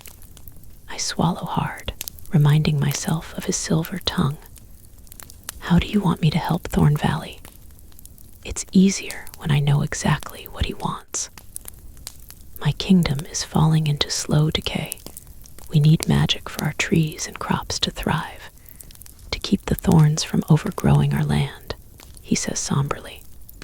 You will have to visit my land to stay for a while, but your people will try to stop you.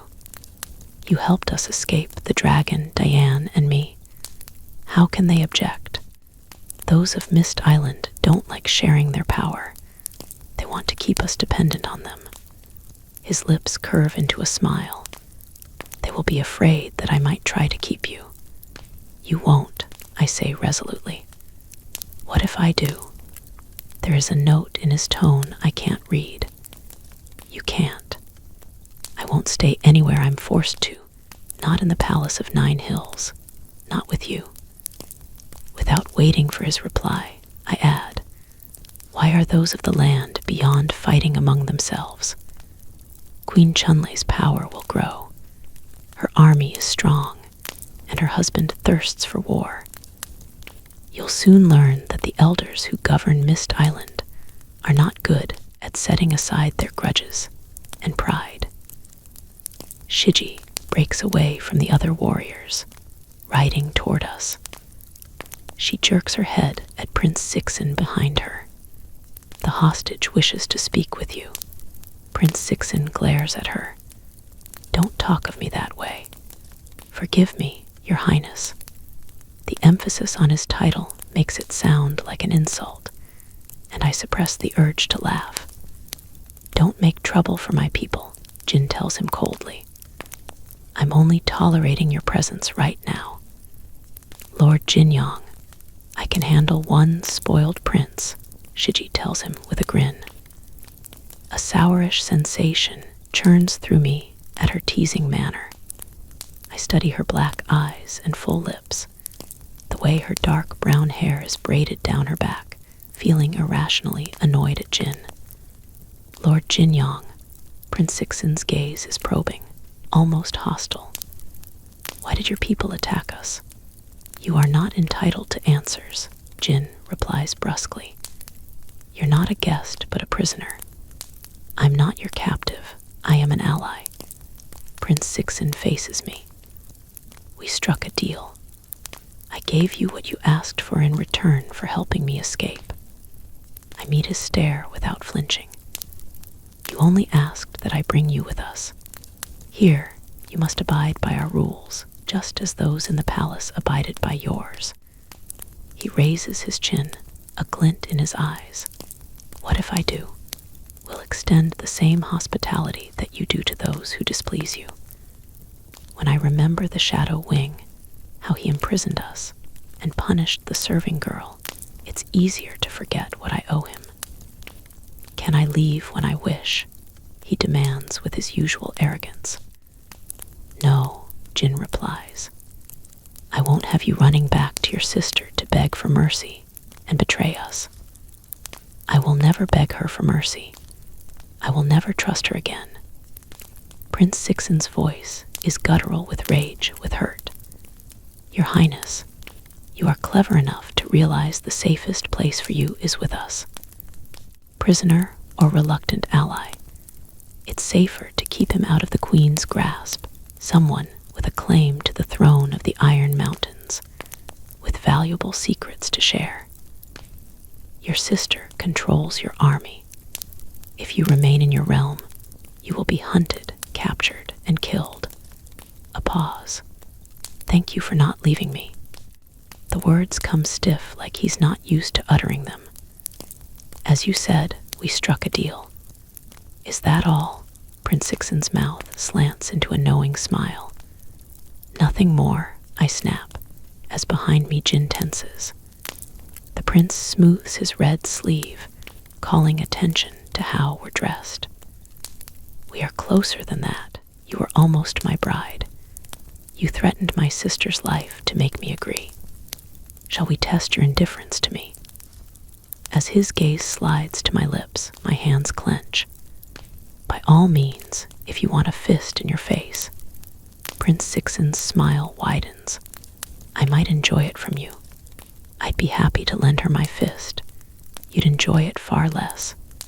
Jin's calm tone conceals the wrath beneath. He tugs the reins of his horse abruptly, calling out, Shiji, take him to the back. As she moves away, I call out formally, farewell, Your Highness. I don't say farewell to those I'll see again. Prince Sixin's eyes are a fathomless black. Until then, There is promise in those words, a sliver of threat. As our horse gallops to the front, I don't turn, but I feel the Prince of the Iron Mountains watching me, just as he did the first time we met. What do we do with him? I ask Jin. He will remain in Thorn Valley. We cannot bring him to Mist Island. Not only would the elders object, but it's too dangerous. Should he betray us, the consequences will be disastrous. If he betrays us, I'll kill him. I mean it too. A dark forest looms, just a breath and a step separate Thorn Valley from the Iron Mountains, though they are realms apart. As we cross the border into the land beyond, the air fills with new sounds and scents like the world after a storm. The green leaves are veined with copper, forming a thick canopy, light falling in delicate shafts. Flowers trail from the ground, up the trees, coiling around their branches. Luminous mushrooms bloom across the earth like small lanterns, as fireflies dart in the air. It's like night and day fused beneath the silken shade of the trees. Yet, to an outsider braced for horror, there is much to fear. In the forest, vines loop around the branches of trees, coiling across the ground. Thorns coat their stalks, some needle-sharp and fine, others curved like vicious talons. They glisten ominously, a barrier to any trespasser. But when Jin approaches with his warriors, the knotted vines part like slithering snakes. Strange sounds and rustles fade as we approach, though occasionally there's a glimpse of an iridescent butterfly, a silver-clawed foot of some small animal, a tail of luminous green feathers. Are they shy or frightened of us? I look around, seeing no sign of the shore. Where is Mist Island? The way there is hidden. Diane will show you how to get there. At last, a clearing appears, marking the end of the forest. Diane and Rulin are ahead, as Jin has been riding at a slower pace since we crossed into the land beyond, letting the others overtake him. Most of his warriors veer away from us now, moving deeper into the trees. As Shiji rides onward, Prince Sixen turns once to stare at me, his gaze unnervingly bright. Jin pulls the reins, halting our horse. After he dismounts, he helps me down. We'll walk the rest of the way. If I didn't know you better, I'd think you were delaying our parting, I tell him cuttingly. Oh, I am, he says shamelessly. I thought you also needed a moment to express your appreciation to me. I regard him coolly, burying my gratitude. It appears, Lord Jinyong, thanks are not necessary when I am paying for your service. You know I came for you. You know it isn't like that. His face darkens as he pulls me to him, his hands pressed along the curve of my waist. I don't like you calling me that. You sound like Diane. She was right about a lot of things, I say stiffly, yet not wrenching free, even now, still wanting his touch. She was also wrong, just as many times, about you, about me. He continues in a softer tone. Don't inherit her prejudice. If you must dislike or hate me, do it on your own account. The intensity of his gaze pins me. I can't look away, resenting how easily he twists my emotions. Will Prince Sixen be treated well? I ask partly to rile him, partly from a sense of obligation. As well as he deserves, we will keep close watch over him, but won't lock him up. At least, not yet. Jin's expression shudders. You are concerned for him. He seems familiar with you more than before. An expectant pause settles like he's waiting for more. I kissed him, I admit. Why? I look up into his taut, unsmiling face. Is he jealous? A rush of unexpected pleasure fills me at the thought. Only to cure him. Prince Sixen and the dragon were poisoned with winterfire berries, bonding them. I had to break the curse. He kept the dragon captive. He stole his powers, Jin reminds me harshly. He's been betrayed, yet that doesn't mean he is good, just that he's been outplayed. I know. Did you like kissing him? He shoves a hand through his hair, curling at the base of his neck. I shouldn't ask such questions. I stifle the urge to ask about Shiji. His jealousy doesn't push me away. It draws me closer. Prince Sixen is the one who helped me escape the palace when I was a child. He was punished severely for it. I fall silent, remembering his scars. I can't think of him as just a villain. Don't mistake the boy he was for the man he's become. Prince Sixen is ruthless, merciless, and heartless. His jaw clenches as he takes my hand. But I don't want to talk about the Prince of the Iron Mountains anymore. My heart quickens as his thumb traces my palm. What do you want to talk about? As Diane and Rulin appear in the clearing, calling out for me, Jin pulls me out of sight, behind a cluster of trees. I can't accompany you to Mist Island. I won't be welcome, he tells me. But I want to see you again, and not just because you have to. His gaze drops to my mouth, light kindling in his eyes. My senses are afire with the desire to touch him again, to taste him as when we kissed. But I shudder it, push it down, grasping at the remnants of anger. Then you shouldn't have made that deal with me. You should have asked for my help instead of forcing it. I don't leave things to chance. I make my own opportunities. He tilts his head back, staring at me. If you hadn't made that promise, would you come to Thorn Valley if your family disapproved? You'll never know, I say bluntly. But I will keep my word. We're long past the moment when one of us should leave. My emotions swing wildly, fury braided with gratitude, resentment pierced with relief. I don't want him to go, my mind alive with recollections of his body pressed to mine as we rode here. My senses still filled with his nearness, his scent and warmth. As Diane calls out to me again, her voice growing impatient, Jin holds up his hand, a tiny firefly landing on his palm like a spark of light. I'll send the firefly to you when I need you to come. His tone deepens. Don't wait too long. It rankles that he expects me to obey his summons, like he's my lord and I'm his servant. Yet buried at the back of my mind like a splinter is the realization that I want to see him again. As he turns and stalks into the forest, something in my chest clenches, a lot like regret. I stare after him until he vanishes from sight, like a dream dissipating with the dawn. Chapter 51. The world the sun rose upon this morning is not the same one the night will claim.